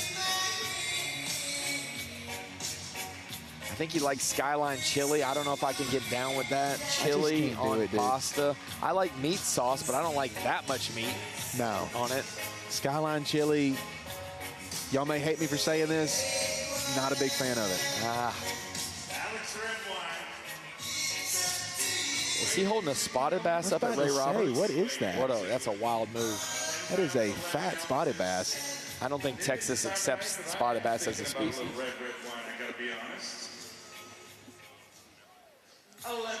We're getting to the point now. He's not going to make the cut either. 11 pounds and change. We probably got 5 guys left. We got 5 that are probably zeroed that are still on here. Yeah. Let's think. Weatherell, I don't know about. We know Logan and Taku zeroed. Dylan Aiken zeroed. That means we got 2 guys left. Yeah, the last really. We got these 2 guys right here, John Garrett and Jeremy Knapp. You are on notice because Jeremy, I know we're bumping you, but John's next got guy, a shot. I think Tyler Williams is the last guy other than Easton Fothergill. Oh, goodness. He is backstage with Andrew right now. Yep. We are back here behind the gates with Tyler Williams. Tyler, I know you had an absolute monster practice. How did that help you? I mean, we heard of some big fish being caught in practice, and I think you had a pretty good day today. Yeah, my fish have shrunk because the tournament's gone on, but at the same time, my practice consisted of me scanning, and when I'd be tired of sitting down scanning, I'd stand up and fish if something looked good, and then, of course, I'd catch a big one, and I was like, oh, dang it. Like, caught a 10, an 8, a 7, a couple 6s. It was a pretty crazy practice, but at the same time, like, I wasn't catching that many a day, one of those kind of things, but now it's turned out I can catch a limit, so that's a good thing. Have you caught a fish not on a jig this week? I have. I've caught 2 on a jerkbait, so I've kind of cheated a little bit, but I got 2 rods on the deck, and, you know. It's your strengths, absolutely. What does it mean to be in the Bassmaster Classic this week? It's cool. I'm happy to be here. I love these. They're a lot of work, but this part that we're about to do is what, like, makes it all worth it. Yeah, I guess for you as an angler, how much more work or how much more time do you invest in something like a Classic versus your regular Elite Series event? I mean, the fishing-wise, it's about the same, but it's just all the extra stuff that goes on because the Classic's so big. Just the behind-the-scenes kind of stuff. Awesome. Thanks, Tyler. Thank you. Well, Tyler Williams, we mentioned it. Alex Wetherell's pulling in right now, and Tyler Williams and Easton Fothergill, they're the last ones. Look at it, some stats. Rode first escalator at the 2024 Bassmaster Classic. I knew he did that in Grand Lake in Tulsa. 2024, first time riding an escalator. There's only 22 escalators in the state of Maine. Oh, my goodness. They don't. What is Maine doing, bro? What are they doing? Yeah, honestly, yeah. That's a good point from the producers. They say 22 escalators. That means there's one going up, one going down. There's only 11 locations that have an escalator. Just imagine if you have a triple-decker mall, and that means like you've got half your escalators in one building. Man, everybody is walking some stairs. We got a lot of businesses that, well, I guess there's not escalators in businesses necessarily, like workplaces, but we got a lot of single-level things. Yeah. You might want to go to Maine. You could corner the market and dominate. Just imagine you're the escalator repairman in the state of Maine. You know all your clients by name. Yeah, and you wouldn't have a lot of work, I wouldn't imagine. I mean, unless you mess them up on purpose, and then you could just fix them like all the time. If escalators start breaking and Ronnie disappears from us and becomes an escalator man in Maine, y'all know what happened. You heard it here first. Embezzlement. Embezzlement. I've cornered the market. Alex Wetherell fishing in his first Bassmaster Classic. Man, he's a journeyman as well. He's not that old, but he started right out of high school, 18 years old in the Opens, and now on the Elite Series and in the Classic. That means we got one guy left backstage we haven't talked to. That's Easton Fothergill. Let's talk to him. The big bag of the day. We are back here with Easton Fothergill. Easton, an awesome day today. Can you do your best to try and put into words the past like 8 or 9 hours? It's undescribable. I've been shaking uncontrollably since about 10 this morning. I mean, I tried to rig my rods in the boatyard. It's not happening right now. I'm on some sort of adrenaline rush I've never felt before. It's insane. How is just the Bassmaster Classic just magnify that so much? I just know how life-changing of an event this would be for me. So to have today come together like it did, you know, I'm one step closer to achieving a dream for sure. Well, you're about to go out there and weigh these fish in. Life-changing moment, maybe. Congratulations. Appreciate it. Thank you. Wow, wow, wow. Easton Fothergill couldn't rig his rods back there in the deal because he was shaking so much, knowing what winning it would mean. Let's see. Goodness. We know Jeremy Knapp's going to get bumped. All right. But he's got to have like 11 pounds to pass John Garrett and be the first man out for John Garrett. We heard him say his fish have shrank, so we'll see what happens right here. Wow. Ooh. He's going to be up there in the top 10. He's going to be on camera tomorrow. I think what happens 36 right pounds and change. Ben Milliken went from the 40s to like the top 12. That's incredible. We're going to see Super 6 right now. I think Brandon Lester's going to be the first one out of the Super 6. So Trey McKinney will stay there. Trey has hung on. Good deal. Easton Fothergill bump everybody down one, and John Garrett John Garrett's going to be at the show tomorrow. You're going to see John at the show tomorrow. So if y'all want to meet him, come And out he had and see him at the show. 6 fish. 6 fish, 27 pounds. And he only lost by 1 pound and 7 ounces to Connor Jacob. That's incredible. Just one keeper. That's a Texas thing right there, man. You don't see that many other places. Texas and Florida is about all you see that in. The stage is set now. Cory Johnston still holding on to the lead. Hunter Shryock in second place. Livesay, John Cox, and Trey McKinney. That's your top 5. 45 pounds, 13 ounces is what Easton Fothergill needs for 2 days to take the lead. I think he's got it. We're going to see how big of a lead he may have going to the final day of the Classic. We'll see some shaking probably go on in an indescribable moment.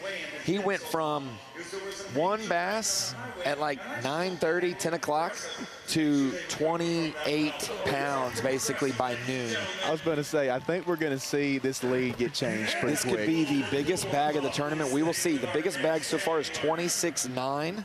You know, if his scale is a little bit light. Sorry, Ben Milliken had 26.11 today. That's the biggest bag. Yep. We may be saying hello to another giant bag right now. He's gonna be knocking on the 30-pound door. We might listen to it. He's coming in. He's got some jacked up music for him being chill, but let's soak it in. The last man for day 2 before we cut it to 25, Easton Fothergill on his way up to the stage.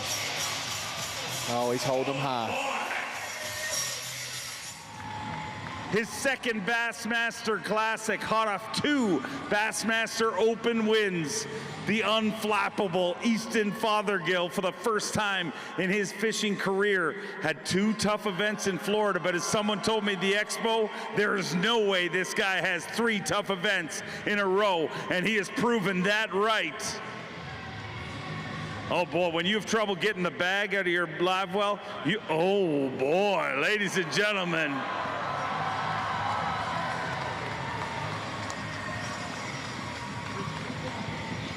Had 24.15 yesterday. Needs 20 pounds, 15 ounces to take the lead. 29 pounds, 6 ounces, 29.6 with 54 pounds, 5 ounces. Easton Fothergill weighs in a Crush City monster bag and is leading the Bass Pro Shops Bassmaster Classic.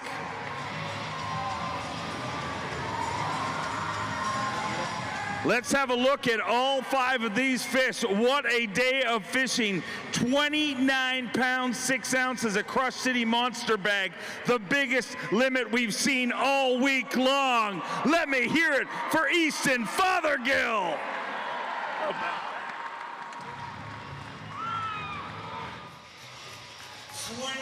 Well, I'll just say this. He's going to have a big lead, almost 10 pounds. 9 pounds. Wait, hold on. 8 pounds.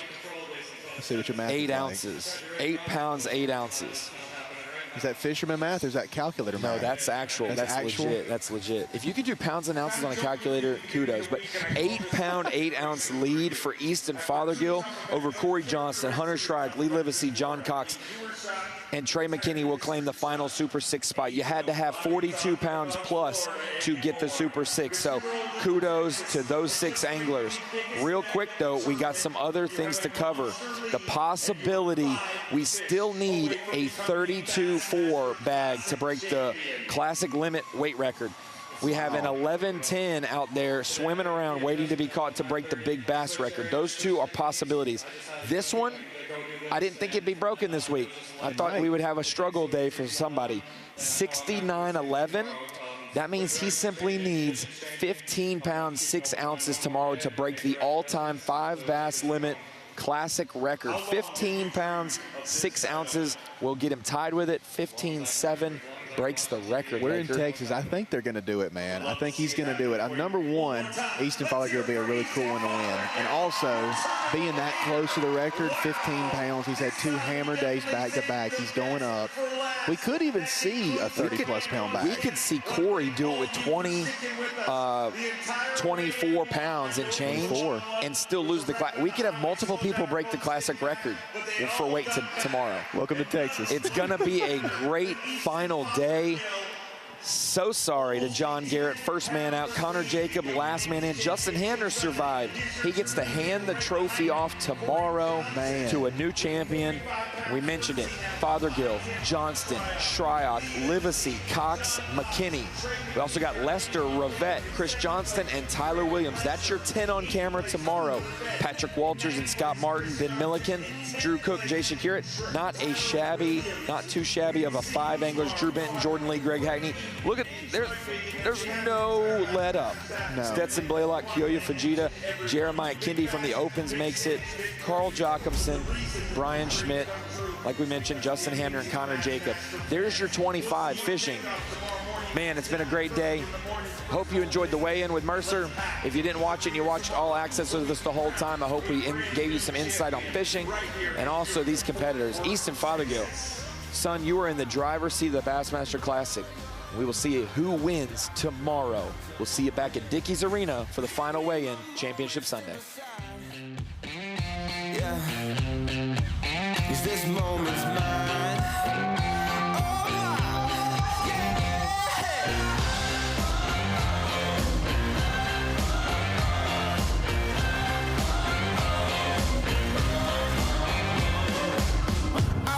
Thunder, electricity, yeah, shake the bleachers, get up on your feet. These big moments, you're like a high dive, you head first, and don't close your eyes.